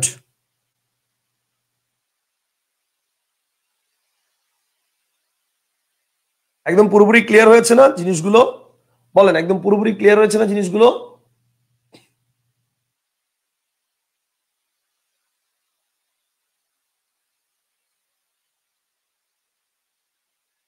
ওকে ফাইন, তাহলে এটা গেল আমাদের 5 নম্বর নিয়ম। এবার আসেন 6 নম্বর নিয়ম। এবার আসেন 6 নম্বর নিয়ম। 6 নম্বর নিয়মটাকে আমরা একটু দেখি। 6 নম্বর নিয়মটা হচ্ছে, আসেন, এটা খুব ইম্পর্টেন্ট একটা নিয়ম। বস্তুর রূপ পরিবর্তন করলে, বস্তুর রূপ পরিবর্তন করলে, বস্তুর রূপ পরিবর্তন করলে, রূপ পরিবর্তন করলে, এবং মজার কথা কি জানেন? এই যে আপনাদেরকে যে নিয়মগুলো শেখাচ্ছি, এটা বাংলাদেশের কোন রাইটারের বইতে নাই, নোওয়্যার, কোথাও নাই। কথা বুঝতে পারছি? এবং কোনো মৌলিক রাইটারের বইতেও নাই। আর যদি থাকেও এখন 2-1টা রাইটারের বইতে থাকতে পারে। এগুলো হচ্ছে মনে করেন সব কপি পেস্ট মাল। এটা হচ্ছে প্রথম আবিষ্কারক হচ্ছে শাওন ভাই। শাওন ভাই এগুলা নিজে একটা একটা করে রুলস বানাইছে 2015 সালে। এগুলা রুলস বানানো, আমার নিজের বানানো একটা একটা করে। কথা বুঝতে পারছেন? এই যে মনে করেন প্লাস মাইনাস সিস্টেম, ঠিক আছে? তারপর হচ্ছে মনে করেন এই যে বস্তু রূপ পরিবর্তন করলে এটা থাকলে এটা হবে, দূরত্ব বুঝালে এটা থাকলে এটা হবে। আগে তো মানুষ ওই যেভাবে শিখতো, ভয় থাকলে অবদান, ঠিক আছে? আমি প্রথম বলছি না, ভয় থাকলে অবদান না, ভয় থাকলে কর্মকারক, ভয়ের উৎস বুঝালে সেটা অবদান।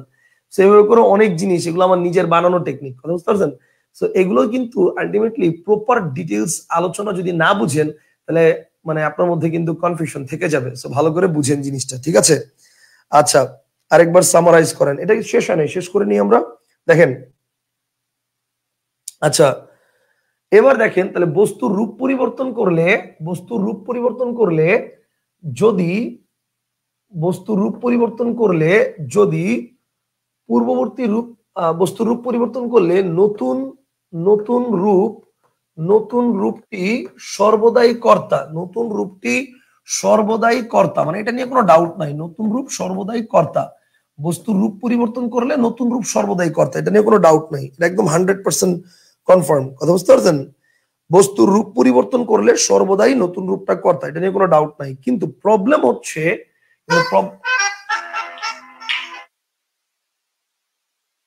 ভাই হ্যালো, আসসালামু আলাইকুম।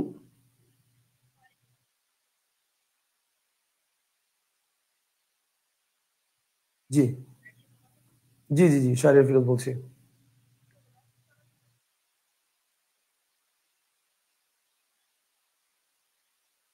বলেন।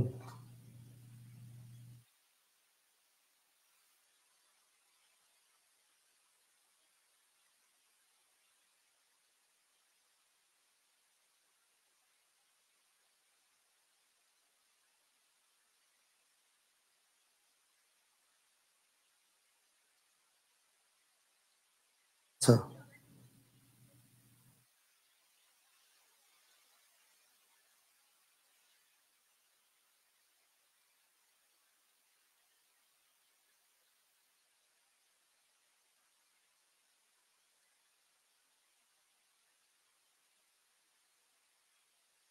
আচ্ছা, ফ্রি অফ কস্ট। হুম।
না, তাহলে যে লিঙ্কটা পাঠিয়ে দিলে আমি বাকিটা চেক করে নিবো সেখান থেকে।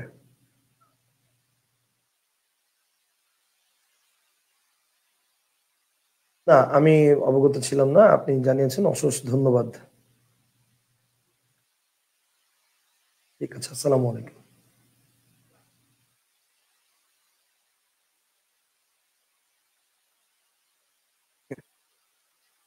এটা প্যাচের কাহিনী, এটা পরে বলবো, এখন না।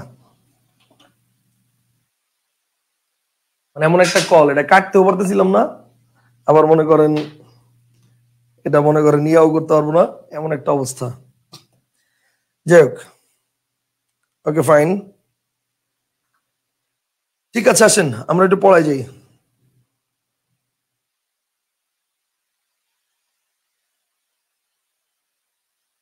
আচ্ছা, তাহলে এবার আসেন আমরা একটু আলোচনায় যাই। তাহলে বস্তুর রূপ পরিবর্তন করলে নতুন রূপটি সর্বদাই, বস্তুর রূপ পরিবর্তন করলে নতুন রূপটি সর্বদাই কর্তা, কিন্তু কিন্তু পুরাতন রূপটি, পুরাতন রূপটি, বস্তুর রূপ পরিবর্তন করলে নতুন রূপটি সর্বদাই কর্তা, কিন্তু পুরাতন রূপটি অপাদান, অপাদান বা করণ, অপাদান বা করণ হবে। কথা কি বুঝতে পারছেন? বস্তুর যদি রূপ পরিবর্তন করা হয়, তাহলে এবার খেয়াল করেন, বস্তুর রূপ পরিবর্তন করলে নতুন রূপটা সর্বদাই কি হবে ভাই? নতুন রূপটা সর্বদাই কর্তা, কিন্তু পুরাতন রূপটা কি হবে? অপাদান বা করণ হবে। কথা বুঝতে পারছেন? অপাদান বা করণ হবে। কনসেপ্টটা কি ক্লিয়ার?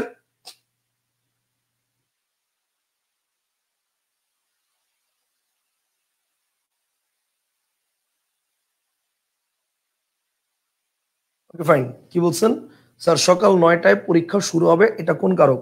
সকাল 9টায় পরীক্ষা শুরু হবে, নির্দিষ্ট সময় থেকে পরীক্ষা শুরু হবে বোঝাচ্ছে, তাহলে সকাল 9টায় এটা হচ্ছে অপাদান কারক। ঠিক আছে, নির্দিষ্ট সময় থেকে পরীক্ষা কোনো কাজ শুরু হবে বুঝলে কি হবে? অপাদান কারক হবে। ঠিক আছে, ওকে। এবার দেখেন, তাহলে বস্তুর রূপ পরিবর্তন করলে নতুন রূপটি সর্বদাই কর্তা, কিন্তু পুরাতন রূপটি অপাদান বা করণ কারক হবে। এখন ডিপেন্ড করে যে ভাই এটা অপাদান হবে নাকি করণ হবে, এটা ডিপেন্ড করে হচ্ছে পুরাতন রূপটা থেকে কি এক জাতীয় পণ্য উৎপাদন হয়েছে নাকি ভিন্ন জাতীয় পণ্য উৎপাদন হয়েছে। যদি বলি যে মানে ভিন্ন জাতীয় পণ্য উৎপাদিত হলে, ঠিক আছে, যেমন আমি একটু উদাহরণ দিই।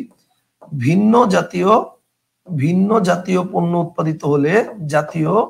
পণ্য উৎপাদিত হলে, ভিন্ন জাতীয় পণ্য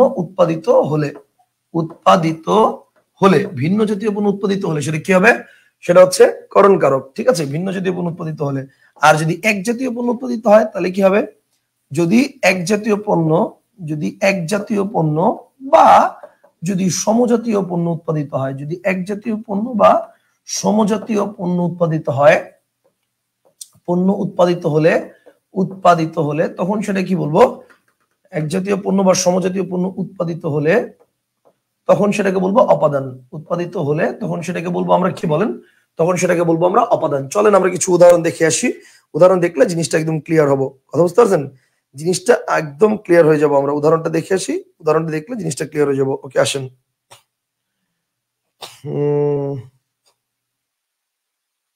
আচ্ছা, চলেন উদাহরণ দেখে আসি।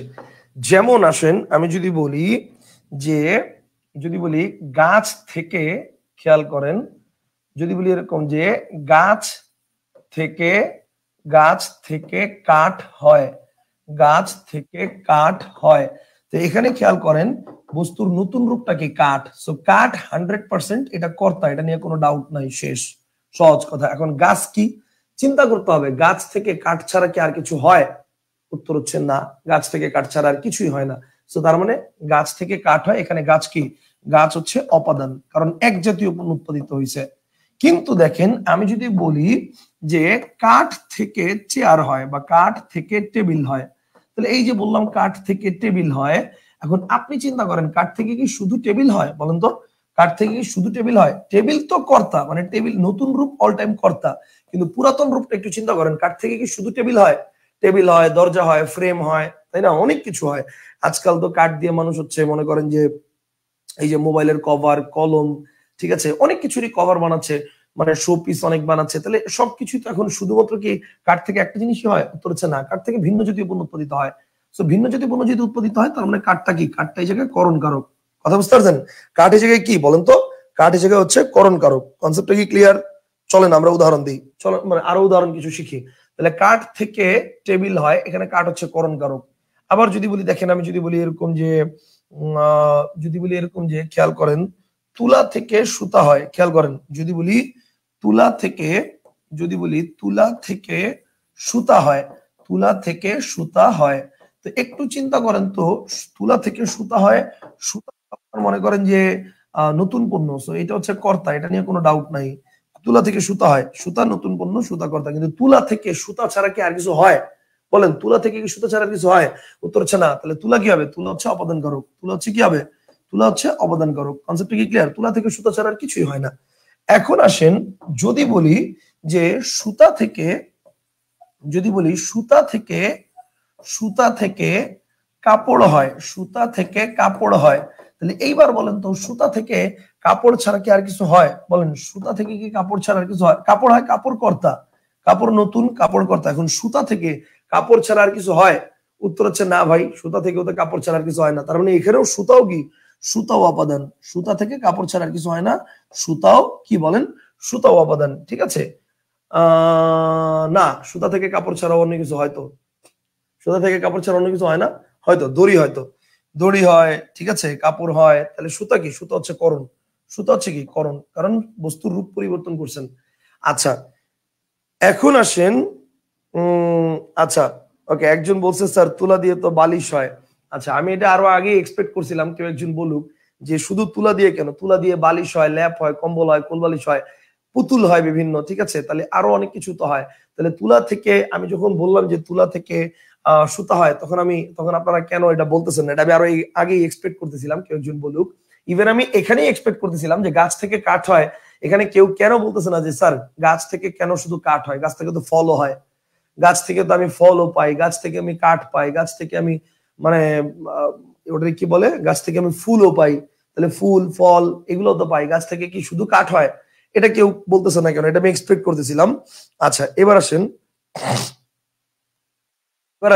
আমি একটু বলি, ভালো করে ব্যাপারটা বুঝেন, ভালো করে ব্যাপারটা বুঝেন। যদি বলি গাছ থেকে কাঠ হয়, এখানে কিন্তু দেখেন, মনে করেন এই যে, মনে করেন ব্যাপারটা হচ্ছে এরকম, খেয়াল করেন, ব্যাপারটা হচ্ছে এরকম, এটা হচ্ছে গাছ, ঠিক আছে? তো আপনি যখন গাছ থেকে ফল পাইছেন, গাছ থেকে ধরেন ফল পড়ছে, ফল পাইছেন, গাছ থেকে ফল পড়ছে, ফল পাইছেন। তো এখানে থেকে গাছ থেকে যে ফল পাইছেন, আপনার গাছটা কিন্তু পরিবর্তন হয় নাই, গাছ কিন্তু গাছের জায়গায় আছে। আপনি ফল পেয়ে গেছেন, বাট গাছ কিন্তু গাছের জায়গায় আছে। কিন্তু আমি যখন বলবো গাছ থেকে কাঠ হয়, তার মানে এখন কিন্তু আর গাছটা নাই, গাছ কাইটা ফেলছেন। গাছ কাইটা আপনি গাছ থেকে কি করছেন? কাঠ বানাইছেন, গাছ থেকে কাঠ পাইছেন। তাহলে ব্যাপারটা হচ্ছে এই যে গাছ থেকে কাঠ হয়েছে, তাহলে এই কাঠগুলা কি বস্তুর রূপ পরিবর্তন করার কারণে পাইছেন আপনি। সো বস্তুর রূপ পরিবর্তন করলে তখন দেখবেন গাছ থেকে কাঠ ছাড়া আর কিছু হয় কিনা। গাছ থেকে ফল হয় যে ব্যাপারটা, সেই ব্যাপারটা তো ঠিক আছে, গাছ থেকে ফল হয়, কিন্তু তাতে কি মানে পুরো গাছটাই কি ফল হয়ে যায়? না, গাছের তো রূপ পরিবর্তন হয় না। আপনি গাছ থেকে ফল হয়, সেখানেও গাছ অপাদান, কারণ সেটা হচ্ছে গাছ থেকে মাইনাস হয়ে গেছে, এইটা বোঝাচ্ছে ওই রুলসে। কিন্তু এখানে গাছ থেকে যে মানে কাঠ হয়, এখানে কি গাছ থেকে কাঠ হইছে, মানে গাছে কাঠ ধরছে নাকি গাছটারে কাইটা আপনি কাঠ বানাইছেন? ব্যাপারটা বুঝেন নাই? এটা কিন্তু বস্তুর রূপ পরিবর্তন হয়েছে, ওই রুলসের মধ্যে পড়বে। ঠিক একইভাবে তুলা থেকে সুতা হয়, একমাত্র তুলার রূপ পরিবর্তন করে সুতা বানানো হয়, এছাড়া তুলার রূপ পরিবর্তন করে আর কিছু হয় না। এছাড়া বাকি যা তুলা থেকে হয়, তুলা থেকে বালিশ হতে পারে, তুলা থেকে কোল বালিশ হতে পারে, তুলা থেকে পুতুল হতে পারে, ল্যাপ হতে পারে, যাই হোক, ওখানে কিন্তু তুলার রূপ পরিবর্তন করা হয় না, ডিরেক্ট তুলাটা ওখানে একটা উপকরণ হিসেবে ব্যবহার করা হয়। যেমন মনে করেন পুতুলের ভিতরে কি আছে? তুলা আছে। বালিশের ভিতরে কি আছে? তুলা আছে। তুলা একটা উপকরণ, যে তুলা দিয়ে বালিশ হয়। আমার কথা কি বুঝতে পারছেন? তাহলে তুলাটা ওখানে একটা উপকরণ হিসেবে ব্যবহৃত হয়েছে, এটা করণ কারক, ওটা ঠিক আছে। তুলা থেকে বালিশ হয়, তুলা করণ কারক। কারণ কি? তুলা থেকে বালিশ হয় বলেন বা তুলা দিয়ে বালিশ হয় বলেন, তুলা করণ কারক, কারণ তুলা দিয়ে বালিশটা হইছে। ওখানে বালিশটার উপাদান হিসেবে বা উপকরণ হিসেবে তৈরি মানে ব্যবহৃত হয়েছে তুলাটা বা ল্যাপের। কিন্তু এখানে কিন্তু সুতা থেকে মানে তুলা থেকে সুতা হয়, তুলার মানে তুলা থেকে একমাত্র সুতা ছাড়া আর কিছু হয় না, বস্তুর রূপ পরিবর্তন হয়ে গেছে এখানে। এখানে কিন্তু তুলাটাই ডাইরেক্ট মানে ইয়া হয়ে যায়, সুতা হিসেবে ব্যবহৃত হচ্ছে না। তুলা থেকে ওটা কি করে মানে ইয়া করে ওটা কি বলে, প্রসেসিং করে তারপর সুতা বানানো হচ্ছে। কনসেপ্টটা কি ক্লিয়ার? আশা করি বুঝতে পারছেন।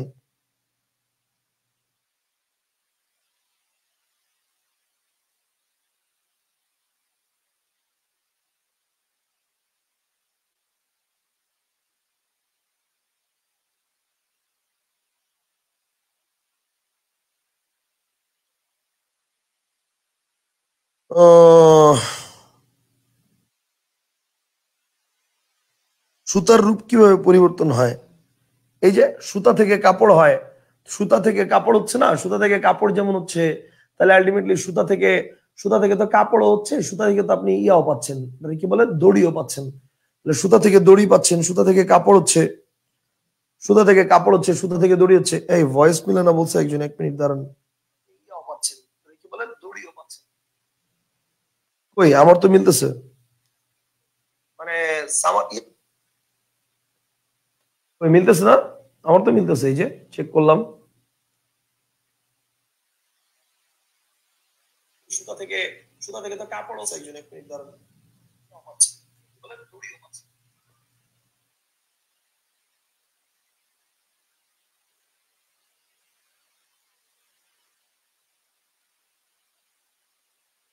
আমারটা তো মিলতেছে।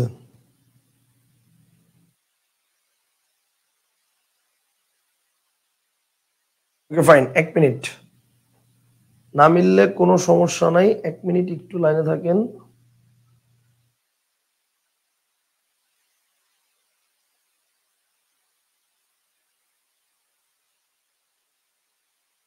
কিছুক্ষণ সময়ের জন্য আমরা গ্রুপ থেকে লিভ নিচ্ছি, আপনারা থাকেন, মানে আমি লিভ নিচ্ছি, থাকেন। আবার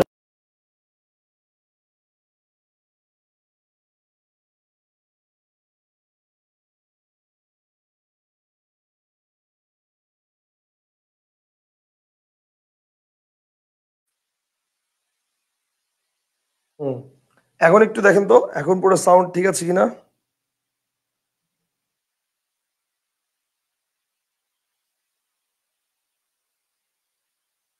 কিছুক্ষণ সময়ের জন্য আমরা গ্রুপ থেকে লিখ নিচ্ছি, আপনারা থাকেন, মানে আমি লিখ নিচ্ছি, থাকেন। আবার এখন একটু দেখেন তো এখন পুরো সাউন্ড ঠিক আছে কিনা।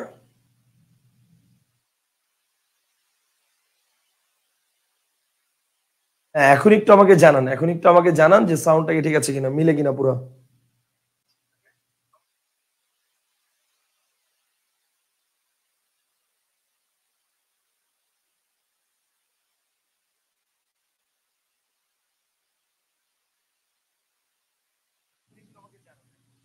পুরোপুরি ক্লিয়ার।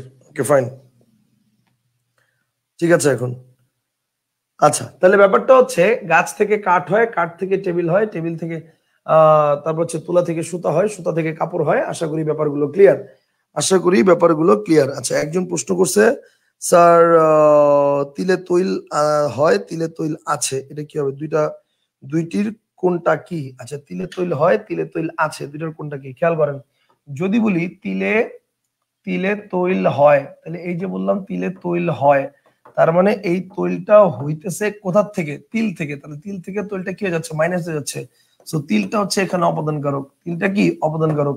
কিন্তু যদি বলি তিলে তৈল আছে, যদি বলি তিলে তৈল আছে, তাহলে তখন কি হবে? তিলে তৈল আছে, তো তখন কিন্তু তিলের সাথে তৈলের সম্পর্কটা কি বোঝাচ্ছে? প্লাস বোঝাচ্ছে। তিলের সাথে তৈলের সম্পর্কটা কি বোঝাচ্ছে? প্লাস বোঝাচ্ছে। তখন তিলেটা কি হবে? তিলে হবে তখন অধিকরণ কারক। তিলে তখন কি হবে বলেন? অধিকরণ কারক। কনসেপ্টটা কি ক্লিয়ার? তিলে তখন হচ্ছে অধিকরণ কারক। Concept clear?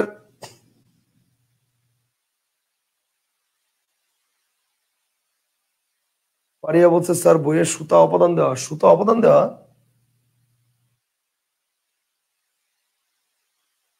সুতা কেন অপদান দেওয়া হবে? দাঁড়ান আমি একটু চিন্তা করি, একটু ভাবি। আমি 1 মিনিট একটু লাইনে থাকেন তো, আমি একটু ভাবি। সুতা কেন অপদান দেওয়া? সুতা তো অপদান দেওয়ার কথা না। আমি একটু ভাবি সুতা কেন অপদান দেওয়া। সুতা তো অপদান দেওয়ার কথা না, সুতা তো অপদান দেওয়ার কথা না। সুতা কেন অপদান কারক হইলো? 1 মিনিট একটু লাইনে থাকেন, একটু লাইনে থাকেন, একটু দেখি।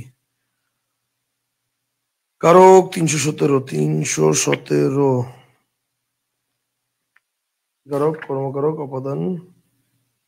সুতায় কাপড় হয়, সুতায় অপদান। সুতা অপদান কেমনে হয়? সুতা থেকে কাপড় তৈরি হয়েছে, সুতা থেকে কেবল কাপড়ই হয়, তাই এটা অপদান কারক। সুতা থেকে কাপড় হয় কেন? সুতা থেকে দড়ি তৈরি হইতে পারে না? কেন কাপড় গায়ে দিছি? আমার তো মাথায়, নিজেরই মাথায় ঢুকতেছে না এখন। সুতা থেকে তো দড়িও তৈরি হতে পারে, তাহলে তো এটা করণ কারক হওয়ার কথা, এটা অপদান কেন দিছি? মাথায় আসতেছে না। মাথায় আসলে আমি বলে দিব না পরে, বাট আপাতত আমার কাছে মনে হচ্ছে এটা করণীয় হবে মনে হচ্ছে। বাট পরে যদি এটা নিয়ে কোনো কনফিউশন থাকে তাহলে আমি আরেকবার এটা পরে বলে দিব, কথা বুঝতে পারছেন? আমি মাত্র চেক করলাম এটা অপাদানি দেওয়া আছে বইয়ে, বাট এটা আমি পরে আরেকবার আপনাদেরকে কনফার্ম করব যে এটা কেন এটা হবে বা এটা কেন এটা হবে না। ঠিক আছে? আচ্ছা,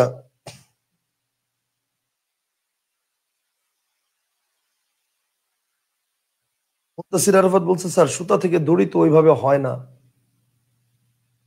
কেন? তাহলে দড়ি বানায় কি দিয়া? আচ্ছা হ্যাঁ, এটাও একটা কথা। ইয়েস, এটাও একটা কথা। দড়ি তো বেসিক্যালি দড়ি তো হয় হচ্ছে পাটের ইয়া দিয়ে, পাট দিয়ে হচ্ছে দড়ি হয়। ওটা তো সুতা দিয়ে হয় না। সুতা দিয়ে হয়, বানানো তো যায়, বানানো তো সব জায়গায় দিয়েই যায়। তাহলে তো আমি এটাও বলতে পারি না নাইলনের যে প্লাস্টিক দিয়ে দড়ি হয়, এটাও তো বলতে পারি। আচ্ছা হ্যাঁ, গুড, এটা একটা পয়েন্ট। সেই দৃষ্টিকোণ থেকে সুতা দিয়ে হ্যাঁ, সেই দৃষ্টিকোণ থেকে আমরা সুতা দিয়ে কাপড় হয় সেটাকে শুধুমাত্র আমরা কাপড়ই বলতে পারি, মানে এটা অপাদান বলতে পারি। Right right right right. সুতা দিয়ে কাপড় হয় এটাকে আমরা অপাদান বলতে পারি, ঠিক আছে, অপাদান বলতে পারি। হ্যাঁ ঠিক আছে। আমি এতক্ষণ আর কি একটু ওভার থিঙ্কিং করতেছিলাম। রাইট, ওভার থিঙ্কিং করতেছিলাম, রাইট। আচ্ছা, তাহলে সুতা দিয়ে থ্যাংক ইউ যারা আমাকে বিষয়টা ধরিয়ে দিয়েছেন, থ্যাংক ইউ। আচ্ছা, তাহলে আশা করি এই পর্যন্ত আপনারা ক্লিয়ার হয়েছেন। আচ্ছা, এখন এখানে একটা পয়েন্ট আছে, আমি একটু পয়েন্টটা বলি আপনাদেরকে। আমাকে একটু বলেন তো, আমি যদি বলি এরকম যে যদি বলি এরকম যে আটা দিয়ে রুটি হয়, যদি বলি আটা দিয়ে রুটি হয়, আটা দিয়ে রুটি হয়, আটা দিয়ে রুটি হয়, আর একটা হচ্ছে আটা থেকে রুটি হয়, আরেকটা হচ্ছে আটা থেকে রুটি হয়, আটা দিয়ে রুটি হয়, আটা থেকে রুটি হয়। তাহলে এবার দেখেন এই যে আমি বললাম আটা দিয়ে রুটি হয়, আটা থেকে রুটি হয়, এখানে বস্তুর নতুন রূপটা যে কর্তা, এটা নিয়ে কোনো ডাউট নাই। নতুন রূপটা এই বাক্যেও কর্তা, নতুন রূপটা এই বাক্যেও কর্তা, এই দুইটার মধ্যে যে কর্তা হবে এটা কোনো ডাউট নাই, এটা শিওর 100%। আর বাকি যেটা অর্থাৎ এইটা এটা এটা এই দুইটা আটা দিয়ে রুটি হয় বা আটা থেকে রুটি হয় যে ব্যাপারটা, এইটার ক্ষেত্রে একটু চিন্তা করতে হবে যে আপনি আটা দিয়ে রুটি বানাচ্ছেন না আটা থেকে রুটি বানাচ্ছেন। এখন আপনারা যারা বিভক্তি দিয়ে কারক নির্ণয় করেন তারা কিন্তু এভাবে চিন্তা করবে যে আটা দিয়ে তার মানে করণ কারক, আটা থেকে তার মানে অপাদান কারক। সো এই জন্যই আমি বলি বিভক্তি দিয়া কখনো কারক নির্ণয় করবেন না। বিভক্তি দিয়া কারক নির্ণয় করা যায়, এটা ব্যাকরণের কোনো জায়গায় লেখা নাই, ঠিক আছে? এটা হচ্ছে আমরা টেকনিক্যালি বের করছি, এটা আসলে জিনিসটা ভুল। বিভক্তির উপরে কারক নির্ণয় মানে কারক ডিপেন্ড করে না, কারক ডিপেন্ড করে ক্রিয়ার উপরে। কথা বুঝতে পারছেন তো? আটা দিয়ে রুটি হয়, আটা থেকে রুটি হয়। এখন আপনার চিন্তা করতে হবে যে রুটি আটা থেকে, রুটি ছাড়া কি আর কিছু হয়? উত্তর হচ্ছে না, আটা থেকে তো রুটি ছাড়া আর কিছু হয় না। তার মানে 100% আটা কি হবে বলেন? আটা হচ্ছে অপাদান।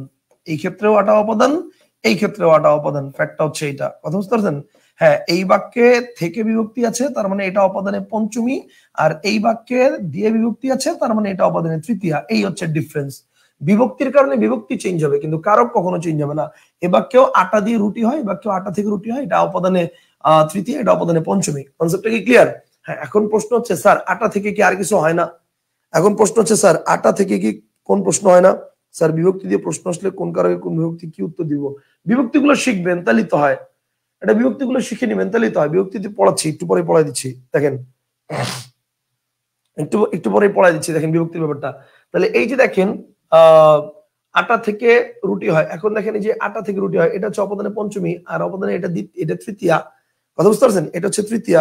এখন প্রশ্ন হচ্ছে ভাই আটা থেকে কি আর কিছু হয় না? উত্তর হচ্ছে না, আটা থেকে আর কিছুই হয় না। এখন আপনি বলতে পারেন কেন স্যার? আটা থেকে তো সিঙ্গারাও হয়, আটা থেকে তো তারপর হচ্ছে বিভিন্ন বিস্কুট টিস্কুট এগুলোও তো হয় আটা থেকে, ঠিক আছে? তারপর হচ্ছে বিভিন্ন পিঠার মধ্যেও তো আটা ব্যবহার করা হয়, কেকের মধ্যেও তো আটা ময়দা এগুলো ব্যবহার করা হয়। আচ্ছা, এখানে আপনাকে একটা জিনিস বলে রাখা ভালো, দেখেন এই যে সিঙ্গারার পরত বলেন বা উপরের যে পরতটা বলেন, ঠিক আছে, তারপর হচ্ছে মনে করেন বিভিন্ন বিস্কুট টিস্কুট বলেন বা অন্য যা কিছু বলেন যেটা আটা থেকে তৈরি হয়। এখন এইখানে কিন্তু ব্যাপারটা এরকম না যে একমাত্র আটারই বস্তুর রূপ পরিবর্তন করে, মানে আটার রূপ পরিবর্তন করেই বিস্কুটটা হয়েছে, বা আটার রূপ পরিবর্তন করেই কেকটা হয়েছে, বা আটার রূপ পরিবর্তন করেই সিঙ্গারাটা হয়ে গেছে। ব্যাপারটা কিন্তু এরকম না। এখানে আটাটা হচ্ছে আটা দিয়ে, সিঙ্গারার ক্ষেত্রে ব্যাপারটা হচ্ছে এরকম যে আটা দিয়ে রুটি তৈরি করা হয়েছে, প্রথমে আটা দিয়ে রুটি তৈরি করা হয়েছে, পরে এই রুটির মধ্যে আলু ভাজি বা ওই ভাজা পোড়া যে জিনিসটা সেটা রেখে তারপর আবার সেটাকে আলাদা গরম তেলে ভাজা হয়েছে, তারপরে এটা হচ্ছে সিঙ্গারা বা সমুচা। ব্যাপারটা কিন্তু ডিরেক্ট আটা দিয়ে এই সিঙ্গারাটা তৈরি হয়ে গেছে এরকম না, ওখানে অনেক কিছু আছে যার মধ্যে আটা একটা উপাদান। ঠিক সেম বিস্কুট, বিস্কুটের মধ্যে ইস্ট আছে, বিস্কুটের মধ্যে চিনি আছে, বিস্কুটের মধ্যে সুগার আছে, বিস্কুটের মধ্যে কর্নফ্লাওয়ার আছে, বিস্কুটের মধ্যে ডিম আছে, তার বিস্কুটের মধ্যে আটাও আছে। তার মানে অনেকগুলো উপাদানের মধ্যে আটা একটা উপাদান।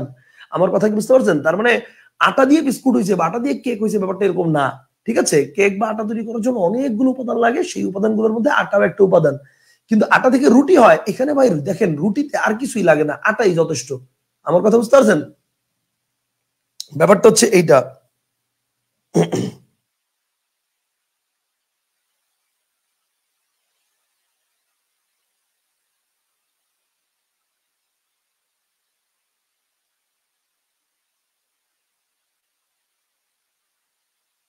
স্যার কাঠ দিয়ে চেয়ার হয়, কাঠ দিয়ে চেয়ার হয়, তুলা দিয়ে বালিশ হয়, দুইটাই তো সেম, কারণ দুইটারই তো তুলা তুলাই থাকে, কাঠ কাঠই থাকে।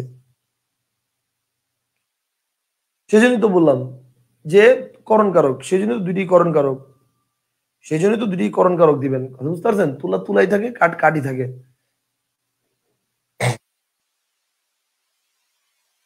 হম, আশা করি এই পর্যন্ত আপনারা বুঝতে পারছেন, আশা করি এই পর্যন্ত বুঝছেন। তাহলে দেখেন অপাদান এবং অধিকরণ নিয়ে মোটামুটি আমাদের ডিটেইলস আলোচনা করা শেষ। এন্ড রাইট নাও এখন আমরা যেটা করব, এখন আমরা হচ্ছে অধিকরণ কারকের মধ্যে একটা প্রকারভেদ আছে, এই প্রকারভেদ নিয়ে আবার একটু ঝামেলা আছে, এই ঝামেলাটা একটু আমরা দেখবো।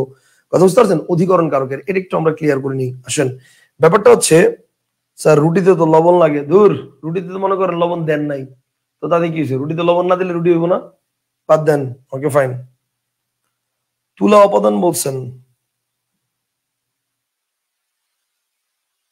আরে পাগলা রে, তুলা থেকে সুতা হয় যখন তখন তুলা উপাদান বলছি, তুলা থেকে যখন বালিশ হয় তখন তো আর তুলা উপাদান না, তখন তো তুলাকরণ বলছি।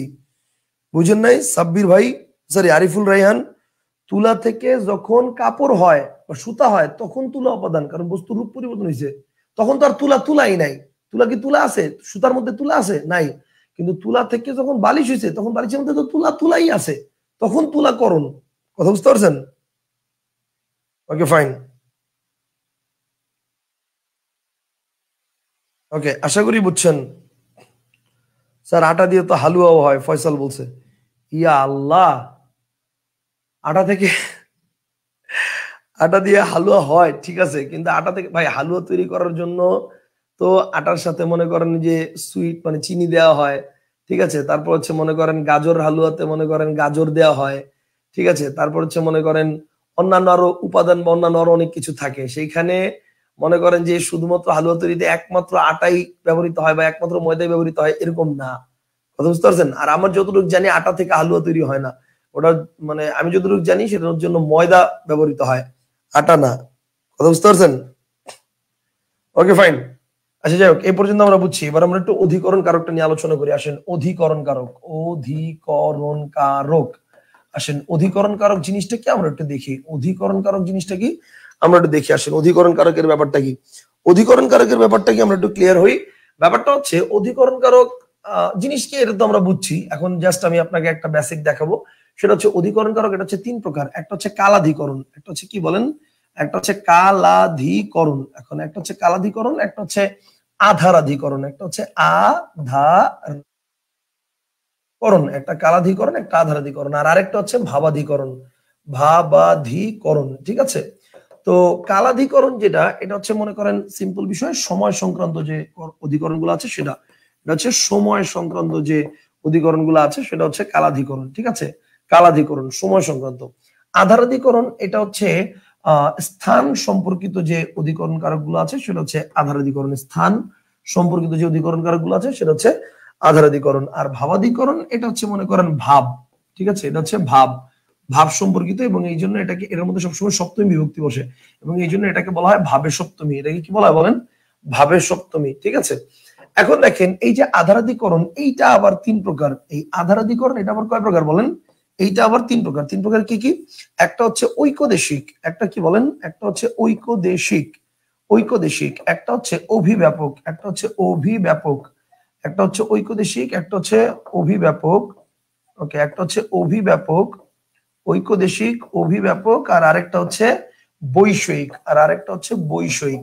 তাহলে ঐকদেশিক, অভিব্যাপক এবং বৈষয়িক, এই তিনটা পদ্ধতি আছে। এখন কাহিনী হচ্ছে কি দেখেন, কাহিনী হচ্ছে, এখন কাহিনী হচ্ছে কি দেখেন, কাহিনী হচ্ছে এই যে ঐকদেশিক যেটা, এখন ঐকদেশিকটা আমি বুঝবেন কেমনে, খেয়াল করেন আমার কথাটা, বুঝেন ভালো করে। ঐকদেশিক যেটা, এটা আমি বুঝবো কেমনে যে এটা ঐকদেশিক নাকি কি এটা। এখন ঐকদেশিক আর অভিভাবকের মধ্যে ডিফারেন্সটা কি, ডিফারেন্সটা একটু আমি বুঝাই। মনে করেন এটা, ব্যাপারটা হচ্ছে এরকম, খেয়াল করেন ব্যাপারটা হচ্ছে এরকম, যে যদি এরকম থাকে যে মনে করেন মনে করেন যে চুল পরিমাণ অংশ ফাঁকা আছে, চুল পরিমাণ অংশ যদি ফাঁকা থাকে তাহলে এটা হচ্ছে কি, এটা হচ্ছে ঐকদেশিক, এটা হচ্ছে ঐকদেশিক, চুল পরিমাণ অংশ ফাঁকা আছে। আর যদি চুল পরিমাণ অংশ ফাঁকা না থাকে, যদি চুল পরিমাণ অংশ ফাঁকা না থাকে তাহলে সেটা কি হবে, সেটা হচ্ছে অভিব্যাপক। কনসেপ্টটা কি ক্লিয়ার? চুল পরিমাণ অংশ ফাঁকা নাই সেটা হচ্ছে কি হবে বলেন, সেটা হচ্ছে অভিব্যাপক। কথা কি ক্লিয়ার? চুল পরিমাণ অংশ যদি ফাঁকা না থাকে সেটা হচ্ছে অভিব্যাপক। Concept clear? Okay fine. এখন দেখেন, তাহলে যেমন আমি যদি কিছু উদাহরণ দেই, আসেন কিছু উদাহরণ দেই আমি। যেমন আমি যদি বলি এরকম যে নদীতে মাছ আছে, একটু চিন্তা করেন। এই যে আমি বললাম নদীতে মাছ আছে, এখন একটু চিন্তা করেন, দেখেন আমি বললাম নদীতে মাছ আছে, তো নদীতে মাছ আছে, নদীতে মাছ আছে। এখন মাছ কি নদীর সব জায়গায় আছে? বলেন, মাছ কি নদীর সব জায়গায় আছে?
হ্যালো, আসসালামু আলাইকুম।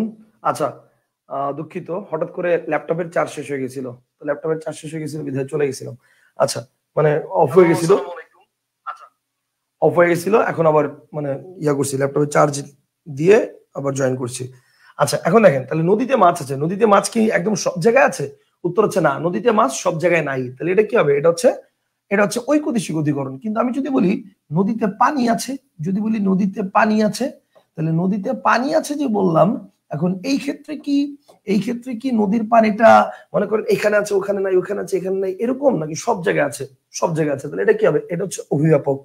এই জায়গার মধ্যে কি হবে? অভিভাবক। আমি যদি বলি, খেয়াল করেন, রাজার দুয়ারে হাতি বাঁধা, যদি বলি রাজার দুয়ারে হাতি বাঁধা, তাহলে এই যে বললাম রাজার দুয়ারে হাতি বাঁধা, হাতি বাঁধা, একটু চিন্তা করেন তো ভাই, রাজার দুয়ারে হাতি বাঁধা, এখানে দুয়ার, এটা দ্বারা কি বোঝায় ভাই? পুরা দুয়ার, দুয়ার মানে উঠানে, পুরা দুয়ারের মধ্যে সব জায়গায় কি হাতি বাঁধা, নাকি নির্দিষ্ট একটা জায়গায় হাতি বাঁধা? বা ধরেন হাতি বাঁধা আছে সব জায়গায়, তাহলে পুরা হাতি দিয়ে কি পুরা দুয়ারটা ভরে রয়েছে? উত্তর হচ্ছে না, ওখানে ফাঁকা জায়গা আছে অনেক, তাই না? কিন্তু ব্যাপারটা হচ্ছে এরকম, আমি যদি বলতাম যে যদি বলি যে এরকম যে আহ নদীতে পানি আছে, বা আমি যদি বলি যে যদি বলি এরকম যে আহ কি বলে, ধরেন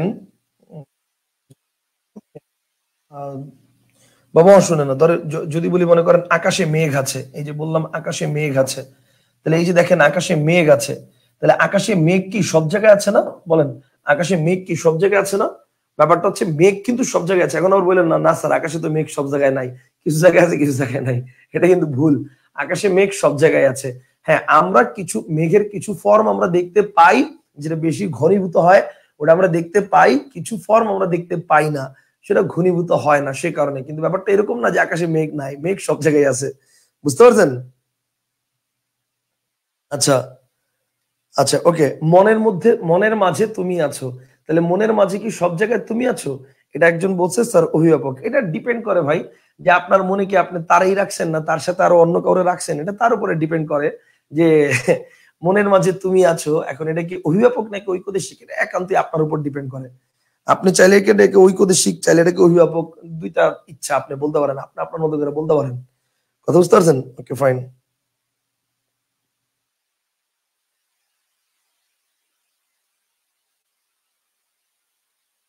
আচ্ছা, এই পর্যন্ত কি ক্লিয়ার?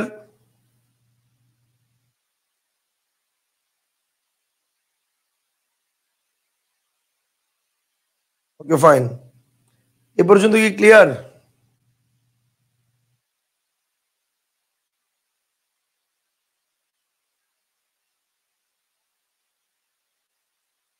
মুনতাসির আরাফাত বলছে দুয়ার মানে দরজা না।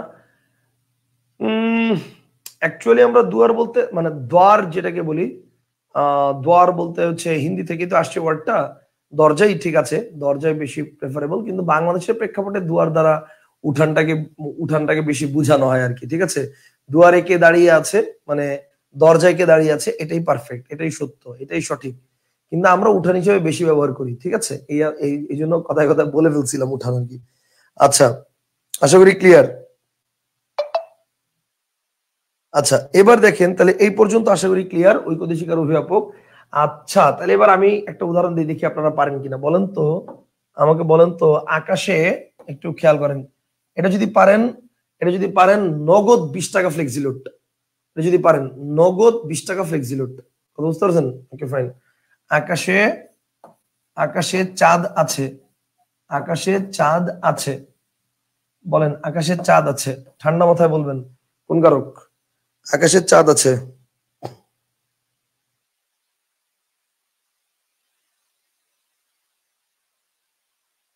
ওকে, আপনার তো ঘন্টার পর ঘন্টা কিন্তু সময় দেওয়া যাবে না, এটা হচ্ছে মানে সময় দিব, আমি কাউন্টিং করব 20 পর্যন্ত। 1, 2, 3, 4, 5, 6, 7, 8, 9, 10, 11, 12, 13, 14, 15, 16, 17, 18, 19, 20। Very good. ওকে, একজন মাত্র পারছে থ্যাংক ইউ। আমি একজন মাত্র পারছে এবং তিনি হচ্ছেন ফারিয়া করিম। ওকে, একজন পারছে, বাকি কারোটাই হয় নাই। আকাশের চাঁদ আছে ভাইরে, আন্ডারলাইনটা কার নিচে দেখতে হবে তো। আন্ডারলাইনটা আমি আগের বার যেটা বলছিলাম, প্রত্যেকটা সময় আমি কি করছি দেখেন, কোন একটা জায়গার নিচে দাগ দিছি, দেখেন নদীর নিচে দাগ, নইলে আকাশের নিচে দাগ। কিন্তু আমি কি পানির নিচে দাগ দিছিলাম, মেঘের নিচে দাগ দিছিলাম? এই ক্ষেত্রে তো আমি বলছি কি আকাশের চাঁদ আছে, চাঁদের নিচে দাগ, আমি তো আকাশের নিচে দাগ দিই নাই। যদি আকাশের নিচে দাগ দিতাম তাইলে আকাশ কি হইতো? আকাশ অবশ্যই এটা ঐকদেশিক হইতো। কেন ঐকদেশিক হইতো? কারণ পুরো আকাশের সব জায়গায় তো আর চাঁদ নাই, নির্দিষ্ট একটা জায়গায় চাঁদ আছে, তার মানে কি আকাশটা ঐকদেশিক হইতো। কিন্তু আমার তো এটা ঐকদেশিক নাকি অভিভাবক এটা আমি জানতেই চাই নাই। আমি জানতে চাইছি চাঁদ কোন কারক। আকাশে চাঁদ আছে, চাঁদ কোন কারক? 100% কর্তৃকারক। কারণ কি? কারণ চাঁদ থাকার কাজটা মানে এই আছে ক্রিয়ার কর্তাটাকে চাঁদ। আমার কথা কি বুঝতে পারছেন?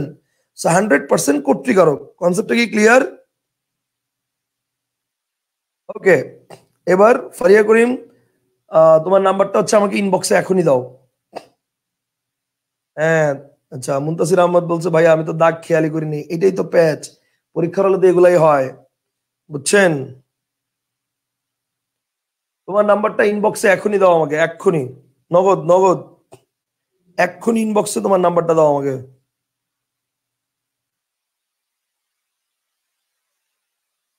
পুটিং।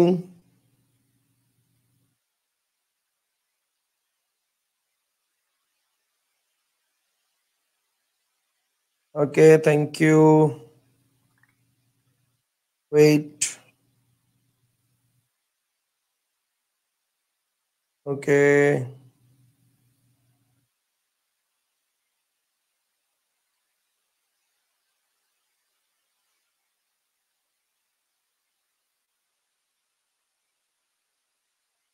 ওকে, কমপ্লিট। চলে গেছে, চেক করে দেখো।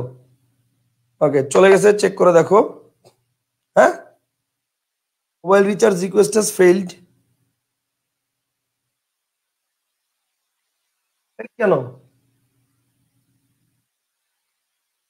ভাই? বুঝলাম না, mobile recharge request has failed, failed কেন?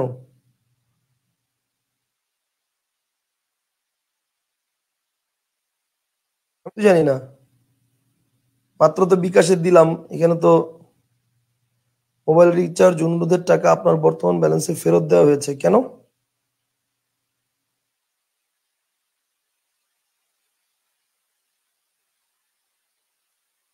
আমার তো মাথায় ঢুকতেছে না, মোবাইল রিচার্জের টাকা ফেরত আসছে কেন? ভাই আমি জানি না।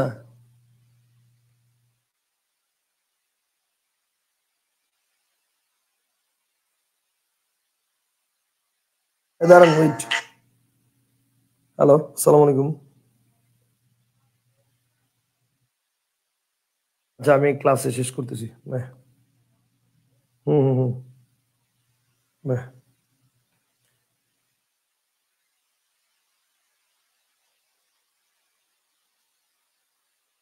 আচ্ছা, আমি বুঝলাম না, এটা এটা আসলে হয় নাই কেন, এটা কিন্তু আমার মাথায় ঢুকতেছে না। আমি কিন্তু আসলেই দিছিলাম, এই যে বিকাশের মধ্যে ঢুকছি, আসলেই আমি দিছিলাম, ঠিক আছে, এবং নাম্বার টাম্বার সবই দিছিলাম। কিন্তু কিন্তু আপনার কপাল খুবই খারাপ যে টাকাটা যায় নাই, টাকাটা আমার অ্যাকাউন্টে চলে আসছে আমার, সেটা আমার কিছু করার নাই। ওকে। পারিয়া করিম বলছে স্যার আরেকবার ট্রাই করেন, হয়ে যাবে।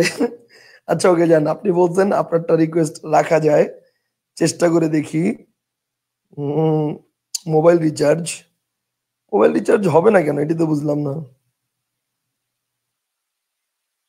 ওকে, প্রিপেড না? হ্যাঁ, প্রিপেডই তো, ঠিকই তো আছে। উম, okay,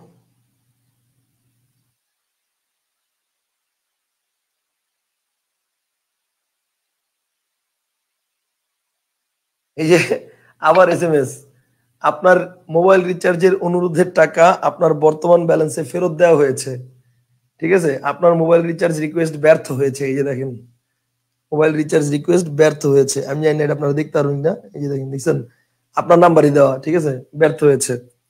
I don't know why. Okay, আপনার কপালে নাই, আপনার কপালে নাই, আন্তরিকভাবে দুঃখিত, আমার কিছু করার নাই। আমি 2বার ট্রাই করছি। ওকে,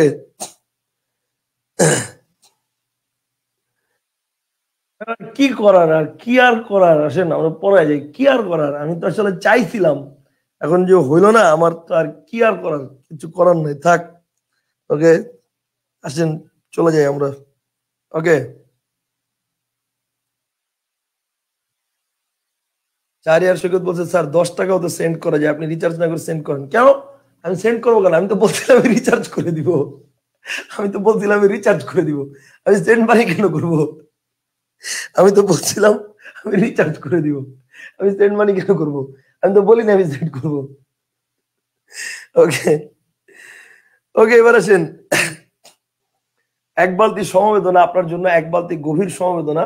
আচ্ছা, তাহলে আসেন, মোটামুটি এটা আমাদের ক্লিয়ার হয়েছে। তাহলে ঐকদেশিক ক্লিয়ার, অভিভাবক ক্লিয়ার। এবার বৈষয়িকের ব্যাপারটা বলি। বৈষয়িক হচ্ছে সেইটা যেটা গতকালকে রাতে সম্প্রদানকারক পড়ানোর সময় বলেছিলাম আপনাদেরকে, ওই যে সৈন্যদল যুদ্ধে অপরাজেয়, মানে কি সৈন্যদেরকে যুদ্ধে হারানো যাবে না, ওই জায়গাটা, তার মানে কি ব্যাপারটা হচ্ছে কোন বিষয়ে কারো দক্ষতা অদক্ষতা পারদর্শিতা, ঠিক আছে, কোন বিষয়ে কারো দক্ষতা অদক্ষতা পারদর্শিতা অপারদর্শিতা ইত্যাদি বুঝালে সেই বিষয়টাকে কি বলে, সেই বিষয়টা হচ্ছে বৈশ্বিক অধিকরণ। আমি যদি বলি আমি ব্যাকরণে ভালো, ব্যাকরণ অধিকরণ, যদি বলি আমি অঙ্কে কাঁচা, অঙ্ক অধিকরণ। কথা কি বুঝতে পারছেন? কনসেপ্টটা কি ক্লিয়ার?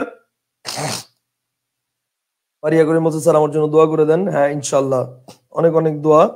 ঠিক আছে, তবে দোয়ার তো ভ্যারিয়েশন আছে, ওই যে 200 টাকার 200 টাকার দোয়া হচ্ছে, মনে করেন মনে করেন হালকা দোয়া, জিকির সহ দোয়া, ঠিক হালকা দোয়া। আর 300 টাকার দোয়া হচ্ছে কি জিকির সহ দোয়া। আর হচ্ছে 400 টাকার দোয়া হচ্ছে কি কাইন্দা দিয়া দোয়া। এখন আপনি যদি দোয়া করে দিতে চান, 20 টাকা ডিসকাউন্ট থাকবে আপনার জন্য। আচ্ছা, ওকে, ফাইন। তাহলে এবার আসেন, তাহলে দক্ষতা অদক্ষতা যদি থাকে, কোনো বিষয়ে কারো দক্ষতা অদক্ষতা বোঝায়, সেটা হচ্ছে অধিকরণ কারক হবে। আশা করি বুঝতে পারছেন, এটা হচ্ছে বৈষয়িক অধিকরণ কারক হবে। কনসেপ্টটা কি ক্লিয়ার? আশা করি বুঝে গেছেন। ওকে, ফাইন।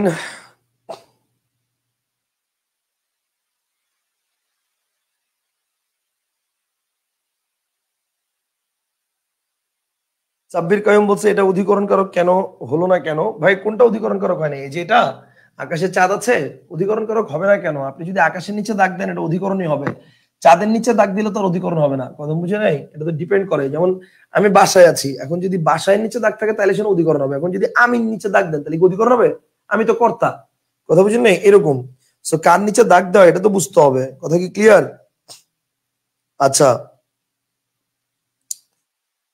ওকে, ফাইন, এ পর্যন্ত আশা করি ক্লিয়ার। হুম, আশা করি বুঝতে পারছেন। কনসেপ্টটা কি ক্লিয়ার? এ পর্যন্ত কি বুঝতে পারছেন? ঠিক আছে, থ্যাংক ইউ। তাহলে অধিকরণ কারকটা আমাদের ক্লিয়ার। এখন দেখেন, তাহলে অধিকরণ পর্যন্ত আমরা কিন্তু ক্লিয়ার করে ফেলেছি। এবার আসেন বিভক্তির ব্যাপারটা আমি আপনাদেরকে এক নজরে ক্লিয়ার করে দিই, কারণ পরীক্ষা মাঝে মাঝে আসে কোন কারকে কোন বিভক্তি। তো কারক তো আমরা শিখে ফেলেছি, এবার বিভক্তির ব্যাপারটা একটু ক্লিয়ার করি। বিভক্তি, বিভক্তির ব্যাপারটা যদি প্রশ্ন আসে, তো বিভক্তির ক্ষেত্রে মনে রাখবেন প্রথমটা হচ্ছে প্রথমা বা শূন্য বিভক্তি। তো প্রথমা বা শূন্য বিভক্তি, তারপর হচ্ছে দ্বিতীয়া, তারপর হচ্ছে তৃতীয়া, তারপর হচ্ছে তৃতীয়া, তারপর হচ্ছে চতুর্থী। ওকে, তারপর হচ্ছে আচ্ছা, এইভাবে না লিখে আমরা একটু একটা বক্স করে ফেলি, তাহলে সুন্দর হবে। আমরা একটা বক্স করে ফেলি, সুন্দর হবে। ওকে,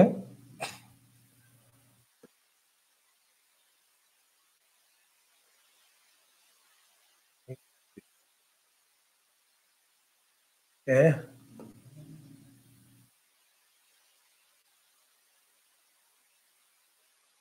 ফাইন। এবার একটু দাঁড়ান, এই রে,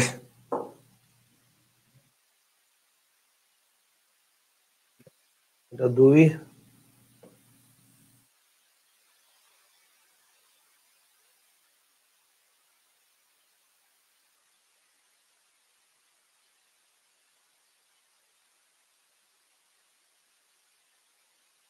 এটা হচ্ছে 3, ওকে,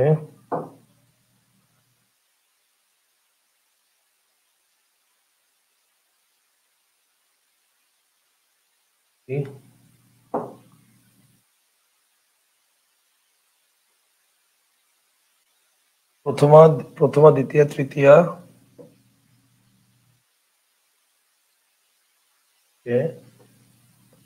তৃতীয়া, এরপর লিখেন চতুর্থী,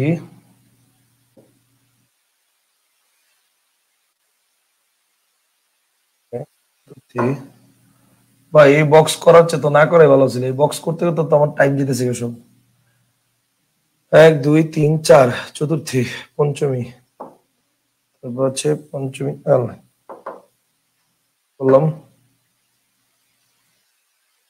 বললাম ও আচ্ছা এই জায়গায়।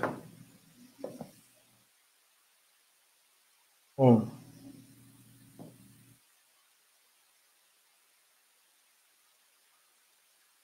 পঞ্চমী, দেন হচ্ছে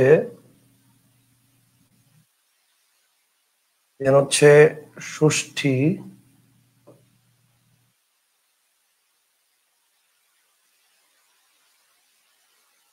লাস্ট ওয়ান সেটা হচ্ছে সপ্তমী।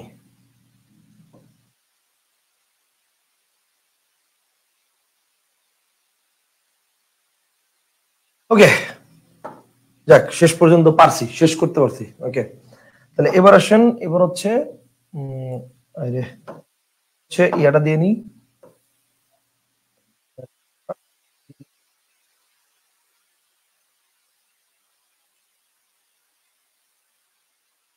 এবার লিখেন, এটা হচ্ছে শূন্য বা প্রথমা বিভক্তি, এটা হচ্ছে প্রথমা, এটা হচ্ছে দ্বিতীয়া, এটা হচ্ছে তৃতীয়া, এটা হচ্ছে চতুর্থী, তারপর হচ্ছে পঞ্চমী, তারপর হচ্ছে ষষ্ঠী, তারপর হচ্ছে সপ্তমী, তারপর হচ্ছে সপ্তমী। এই হচ্ছে টোটাল বিভক্তি। তো শূন্য বা প্রথমা বিভক্তি এটার কোনো সাইন নাই, শূন্য। এটা হচ্ছে কে রে রে, এটা হচ্ছে কে রে বা এরে, এটা হচ্ছে কে রে রে, এটা হচ্ছে কে রে রে। দেন হচ্ছে তৃতীয় বিভক্তি হচ্ছে দ্বারা দিয়া কর্তৃক, তৃতীয় বিভক্তি হচ্ছে দ্বারা দিয়া এবং কর্তৃক, দ্বারা দিয়া এবং কর্তৃক, এই তিনটা হচ্ছে তৃতীয়া। চতুর্থী হচ্ছে এটাও কে রে রে, এটাও কে রে এরে, এটা হচ্ছে কে রে রে। পঞ্চমী হচ্ছে হইতে থেকেছে, হইতে থেকেছে, হইতে থেকে এবং চে, হইতে থেকেছে। ষষ্ঠী হচ্ছে র এর, ষষ্ঠী হচ্ছে র এর। সপ্তমী হচ্ছে এ অতে এতে, এ য় এ য় তে এতে, এ য় তে এতে। এই হচ্ছে সপ্তমী বিভক্তি। কনসেপ্টটা কি ক্লিয়ার? ওকে, কে রে রে দ্বারা দেয়া কর্তৃক, তারপরেরটাও কে রে রে হইতে থেকেছে র এর, এ অতে এতে। আচ্ছা, এখানে একটু বিভক্তি থেকে, যেহেতু বিভক্তির প্রসঙ্গটা চলেই আসছে, সো বিভক্তি থেকে কিছু প্রশ্ন আমি একটু ইন্ডিভিজুয়ালি বলে দেই। বিভক্তি থেকে কিছু প্রশ্ন একটু ইন্ডিভিজুয়ালি বলে দেই, আমি একটু বলে দিচ্ছি, খেয়াল করেন। বিভক্তি থেকে কিছু প্রশ্ন আমি একটু ইন্ডিভিজুয়ালি বলে দিই। ব্যাপারটা হচ্ছে এই মনে করেন মাঝে মাঝে প্রশ্ন আসে যে কোন দুটি বিভক্তি, মাঝে মাঝে প্রশ্ন আসে যে কোন দুটি বিভক্তি বাক্যে স্বাধীনভাবে বসতে পারে। তো মনে রাখবেন, এই যে তৃতীয়া এবং পঞ্চমী বিভক্তি, এই দুইটা বাক্যে স্বাধীনভাবে বসতে পারে। এই দুইটা কি বলেন? বাক্যে স্বাধীনভাবে বসতে পারে। এই দুইটা হচ্ছে স্বাধীনভাবে বসে, এই দুইটা হচ্ছে স্বাধীনভাবে বসে, এই দুইটা হচ্ছে বাক্যে স্বাধীনভাবে বসে। কথা বুঝতে পারছেন? এই দুইটা হচ্ছে বাক্যে কিভাবে বসে বলেন? স্বাধীনভাবে বসে। আরেকটা পয়েন্ট আসে এখান থেকে মাঝে মাঝে, যে কোন দুটি বিভক্তি বাক্যে অনুসর্গের মতো ব্যবহৃত হয়। এই যে এই দুইটা বিভক্তি অনুসর্গের মতো ব্যবহৃত হতে পারে। এই দুইটা বিভক্তি বাক্যে কিভাবে বলে বলেন?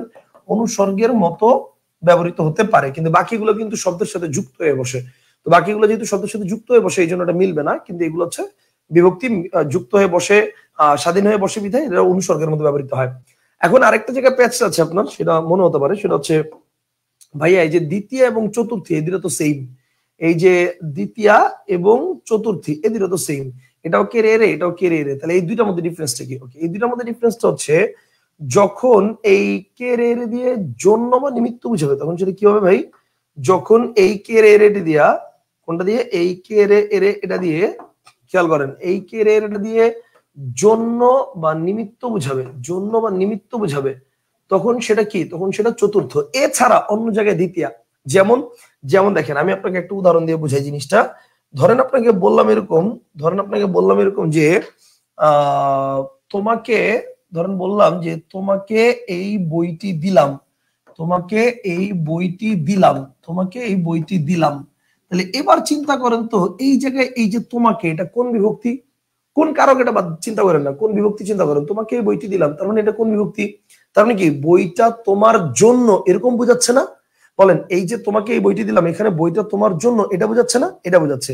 কিন্তু যদি বলি তোমাকে অনেক পড়তে হবে, যদি বলি তোমাকে অনেক পড়তে হবে,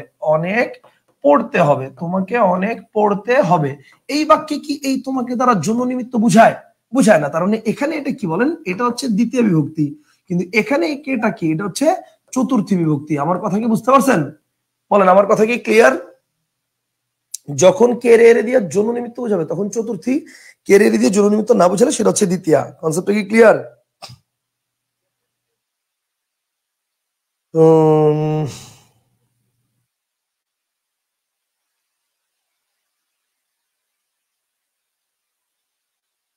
আশা করি আপনারা পুরোপুরি বুঝে গেছেন। তৃতীয় এবং পঞ্চমী সাধু ভাষার বিভক্তি, রাইট। এটাও মাঝে মাঝে প্রশ্ন আসে। তৃতীয় এবং পঞ্চমী এই দুটো হচ্ছে সাধু ভাষার বিভক্তি, এটাও মাঝে মাঝে প্রশ্ন আসে, রাইট। এটাও মাঝে মাঝে প্রশ্ন আসে যে কোন দুটি বিভক্তি সাধু ভাষার বিভক্তি। কারেক্ট আনসার হচ্ছে তৃতীয় এবং পঞ্চমী বিভক্তি। সো কারেক্ট আনসার হচ্ছে সাধু ভাষার বিভক্তি যদি বলা হয় তাহলে সেটা হচ্ছে তৃতীয় এবং পঞ্চমী। যদি বলা হয় সাধু ভাষার বিভক্তি বা তৎসম বিভক্তি কোন দুটি, কারেক্ট আনসার হচ্ছে তৃতীয় এবং পঞ্চমী, এই দুইটা। কনসেপ্টটা কি ক্লিয়ার? এর কেন স্বাধীনভাবে বসবে না, কে কাজটি করেছে? হট বেটা, অন্তর্মল্লিক বলছে ভাই কে কেন স্বাধীনভাবে বসবে না, কে কাজটি করেছে, এখানে তো স্বাধীন। ওরে খোদা রে, কে কাজটি করেছে, এখানে স্বাধীন ঠিক আছে, কিন্তু ওই কে তো বিভক্তি না। এই কে হচ্ছে, মনে করেন আমি যদি বললাম যে তোমাকে কাজটি করতে হবে, তাদেরকে এখন যেতে হবে, এই তাদের সাথে যে কে হয়েছে সেইটা, কে কাজটি করছে এটা কি বিভক্তি? এই জায়গায় তো কে হচ্ছে সর্বনাম, এই জায়গায় তো কে সর্বনাম হিসেবে বসছে, একটা পদ হিসেবে বসছে। মনে করেন আমি কাজটি করেছি, তাহলে আমির পরিবর্তে মানে ওই পদটা বসছে, বুঝতে পারছেন? এটা তো সর্বনাম, প্রশ্নবাচক সর্বনাম। নিশাত তাসনিম বলছে স্যার কোন কারকে যেন শুধু চতুর্থী বিভক্তি বসে? এইটা টোটালি একটা রং কনসেপ্ট। আমাদেরকে স্কুল কলেজে ভাবে পড়ানো হয় যে সম্প্রদান কারকে সর্বদা চতুর্থী বিভক্তি বসে, সম্প্রদান কারকে সর্বদা চতুর্থী বিভক্তি বসে। এটা কিন্তু 100% ভুল। দেখেন, সম্প্রদান কারকে চতুর্থী বিভক্তি বসে ব্যাপারটা কিন্তু এরকম না যে সম্প্রদান কারকে চতুর্থী বিভক্তি ছাড়া অন্য কোনো বিভক্তি বুঝতে পারবে না।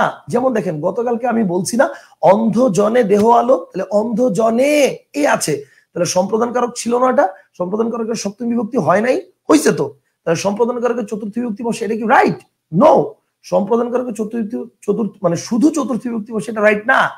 সম্প্রদান কারকে সপ্তমী বিভক্তিতেও হইতে পারে, সম্প্রদান কারকে ইয়াও তো হতে পারে, ষষ্ঠীও তো হতে পারে। যেমন হজের জন্য মক্কায় গেলাম, ঠিক আছে? বা আমি যদি বলি যে ওই যে হজের, তাহলে হজের র বিভক্তি ছিল না। আবার দেখেন, যেমন মনে করেন আমি যদি বলি এরকম যে যদি বলি যে যদি বলি মিনার থেকে রাজু ভালো গান গায়, বা মিনা রাজুর থেকে ভালো গান গায়, এই যে মিনা রাজুর থেকে ভালো গান গায়, তাহলে যার সাথে, সরি ওটা তো অপদান কারকে চলে গেছে। আচ্ছা, সম্প্রদান কারকের মধ্যেও কিন্তু মানে মোট কথা হচ্ছে অন্য বিভক্তি বসতে পারে। হ্যাঁ, তার মানে ভাই তাহলে চতুর্থী বিভক্তি কখন বসে, এই কথাটা যে ভুল পুরোপুরি তা না। কথাটা হচ্ছে দ্বিতীয় এবং চতুর্থী এই দুইটার মধ্যে সবসময় চতুর্থী বসে। মানে সিম্পলি আমরা যদি এটা বলি তাহলে এইভাবে বলা যায় যে সম্প্রদান কারকে কখনো দ্বিতীয় বিভক্তি বসে না, কিন্তু তার মানে এই না যে সব সময় সম্প্রদান কারকে শুধু চতুর্থী বসে, এছাড়া অন্য কোনোটা বসে না। সম্প্রদান কারকে চতুর্থী বসতে পারে, তৃতীয় বসতে পারে, শূন্য বসতে পারে, পঞ্চমী হতে পারে, তারপর হচ্ছে ষষ্ঠী হতে পারে, সপ্তমী হতে পারে, কিন্তু দ্বিতীয় বিভক্তি বসে না, এটা হচ্ছে কাহিনী। আর এই কথাটাকে আমাদের কিভাবে শেখানো হয় যে সম্প্রদান কারকে সর্বদা চতুর্থী বসে, মানে অ্যাকচুয়ালি দ্বিতীয় আর চতুর্থী এই দুইটার মধ্যে যে কোনো দুইটার মধ্যে সবসময় চতুর্থী বসে, এই হচ্ছে কাহিনী। আমার কথা কি বুঝতে পারছেন?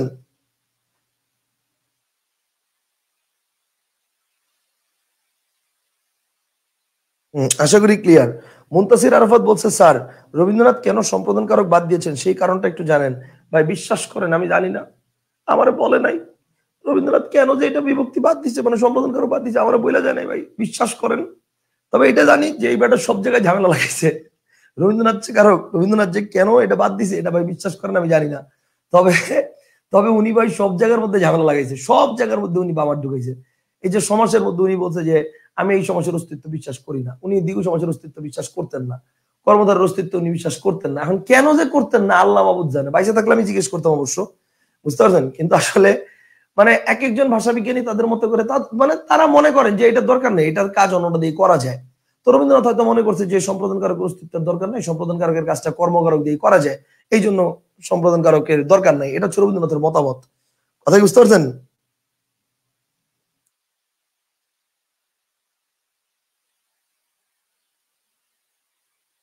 ওকে, মিরাজুল ইসলাম অপি বলছে স্যার তার জিএফ, রবীন্দ্রনাথের জিএফ মনে হয় কষ্ট দিছিল, এই জন্য সম্পাদনকারক বাদ দিয়ে দিছে। হইতে পারে, থাক বাদ দেন, মুরব্বী মানুষ কইছে মানতে হইব, হ্যাঁ এটা হচ্ছে কথা, আসল কথা। উম আচ্ছা ওকে ফাইন। মুতাসির আহমদ বলছে স্যার আমি রবীন্দ্র ভক্ত, উনি ছাড়া সাহিত্য এবং ব্যাকরণ অনেক পিছিয়ে থাকতো। কি যে বলেন ভাই, আমি এটা 100% আপনার সাথে একমত। উনি ছাড়া সাহিত্য এবং ব্যাকরণ অনেক পিছিয়ে থাকতো, এটা আমি আপনার সাথে একদম শতভাগ একমত, শতভাগ। কিন্তু ব্যাপারটা হচ্ছে আপনাকে বুঝতে হবে যে আপনি কোন জেনারেশনে আছেন। এই বর্তমান জেনারেশনে এসে এখন আপনার কাছে এটা ফিল হচ্ছে যে রবীন্দ্রনাথ ছাড়া বাংলা সাহিত্য এবং বাংলা ব্যাকরণ অনেক পিছিয়ে থাকতো। এখন আজ থেকে 500 বছর পর বাংলা ব্যাকরণে নতুন কোন রবীন্দ্রনাথ বা রবীন্দ্রনাথের বাপের বাপ যে নতুন কেউ তৈরি হবে না, এটা কিন্তু জানেন না। আমি আর আপনি থাকবো না, আমি আর আপনি মরে যাব। কিন্তু ব্যাপারটা হচ্ছে আজ থেকে 500 বছর পর এই বাংলা ব্যাকরণ যে নতুন চেঞ্জ হবে না, বা বাংলা ভাষা যে নতুন চেঞ্জ হবে না, তা কিন্তু কেউ জানে না। এখন বাংলা ভাষা যদি আস্তে আস্তে চেঞ্জ হয়ে যায়, তাহলে এই বাংলা ভাষা রবীন্দ্রসঙ্গীত কি কেউ তখন কেউ শুনবে? ওই ভাষাই তো চলে না, তাহলে রবীন্দ্রসঙ্গীত শুনবে কোন দুঃখে? কথা বুঝেন নাই? তখন কিন্তু রবীন্দ্রনাথের অস্তিত্ব থাকবে না। কথা বুঝতে পারছেন? কাজী নজরুলের অস্তিত্ব থাকবে না। কারণ মানুষ সবসময় যুগের সাথে তাল মিলিয়ে চলতে পছন্দ করে। ভাষা পরিবর্তন হলে ওই ভাষার পুরাতন ভাষাটা আস্তে আস্তে বিলুপ্তি হয়ে যাবে, এটাই স্বাভাবিক। কথা বুঝতে পারছেন? এটা এটা ভাই মানে সোনার তরী কবিতার মূল থিমটাই কি? যে আমি মরে যাব, আমার কাজগুলো বেঁচে থাকবে। কথা বুঝতে পারছেন? ব্যাপারটা হচ্ছে এরকম। তো এখন মানে এখন ব্যাপারটা হচ্ছে, মনে করেন আজ থেকে 500 বছর পর বাংলা ব্যাকরণ যে নতুন করে তৈরি হবে না, বা বাংলা ব্যাকরণে যে নতুন কোনো পরিবর্তন আসবে না, তা তো আর আমি আপনি জানি না। তখন হয়তো রবীন্দ্রনাথের কোনো বেল নাও থাকতে পারে, সেটা তখনকার বিষয়, সেটা আমি জানি না। বাট রাইট নাও বর্তমানের প্রেক্ষাপটে Rabindranath is a vital point. কথা বুঝতে পারছেন? এটা সত্য। ফাইন।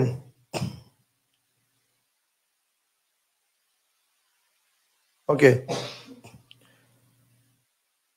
আচ্ছা, ওকে ফাইন। তাইলে এইবার আসেন, এইবার আসেন তাহলে আমরা এতক্ষণ আলোচনা করেছি আজকে অপাদান অধিকরণ এবং আহ, আহ, বিভক্তি নিয়ে। তো ইনশাল্লাহ নেক্সট টাইম যদি আমাদের প্রশ্ন আসে আমরা এই বিষয়গুলো আশা করি দাগাতে পারবো, কোনো প্রবলেম হবে না আশা করি, আশা করি কোনো প্রবলেম হবে না।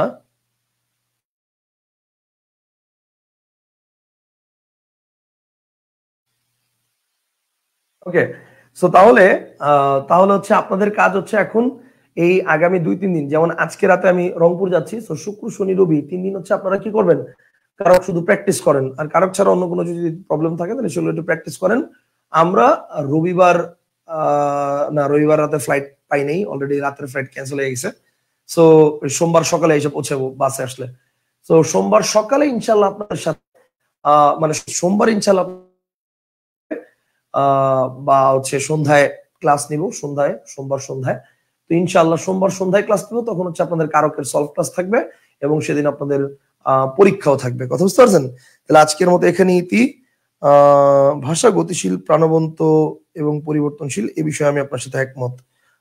ভেরি গুড মুন্তাসির ভাই। আচ্ছা, তাহলে ব্যাপারটা হচ্ছে আজকের মতো এখানে ইতি। সবাই ভালো থাকেন ইনশাল্লাহ। আজকের মতো এই যে মানে স্মুথ ক্লাসটা আমরা নিতে পেরেছি, আমরা যদি এই স্মুথ ক্লাসটা সবসময় নিতে পারি তাহলে আশা করি আপনারা ক্লাস করেও মজা পাবেন, আমি ক্লাস করায়ও মজা পাবো, এবং সবসময় আমাদের মধ্যে একটা আহ ওটা কি বলে, প্রাণোচ্ছলতা কাজ করবে। কথা বুঝতে পারছেন? আচ্ছা, তাহলে আশা করি বুঝতে পারছেন এই পর্যন্ত ক্লিয়ার। আচ্ছা, আরিফুল ইসলাম ভাইয়া বলছে ভাইয়া বিরোচন পার্টের পরীক্ষা কবে? সোমবারে নিব ইনশাল্লাহ ভাইয়া, সোমবারে নিব। মানে কোশ্চেন করতেছিলাম কিন্তু কোশ্চেন পুরোটা শেষ হয় নাই, এই জন্য সোমবারে নিব, সোমবারে নিব, আজকে আর নিব না। ঠিক আছে, থ্যাংক ইউ, আল্লাহ হাফেজ, আসসালামু আলাইকুম, বাই,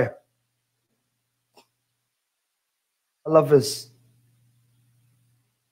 আচ্ছা, একজন বলছে ভাইয়া ক্লাসগুলো সাজিয়ে দিয়েন। আচ্ছা, নিশান মিয়া বলছে ভাই ক্লাসগুলো সাজিয়ে দিন। নিশান ভাই আপনি মনে হয় গ্রুপের পোস্ট আপডেট দেখেন না। আজকে সকালবেলা সব ক্লাস আপডেট সাজায় দিয়ে পোস্টও করছি যে সব ক্লাস আপডেট সাজায় দেওয়া আছে। কথা বুঝতে পারছেন? ওকে।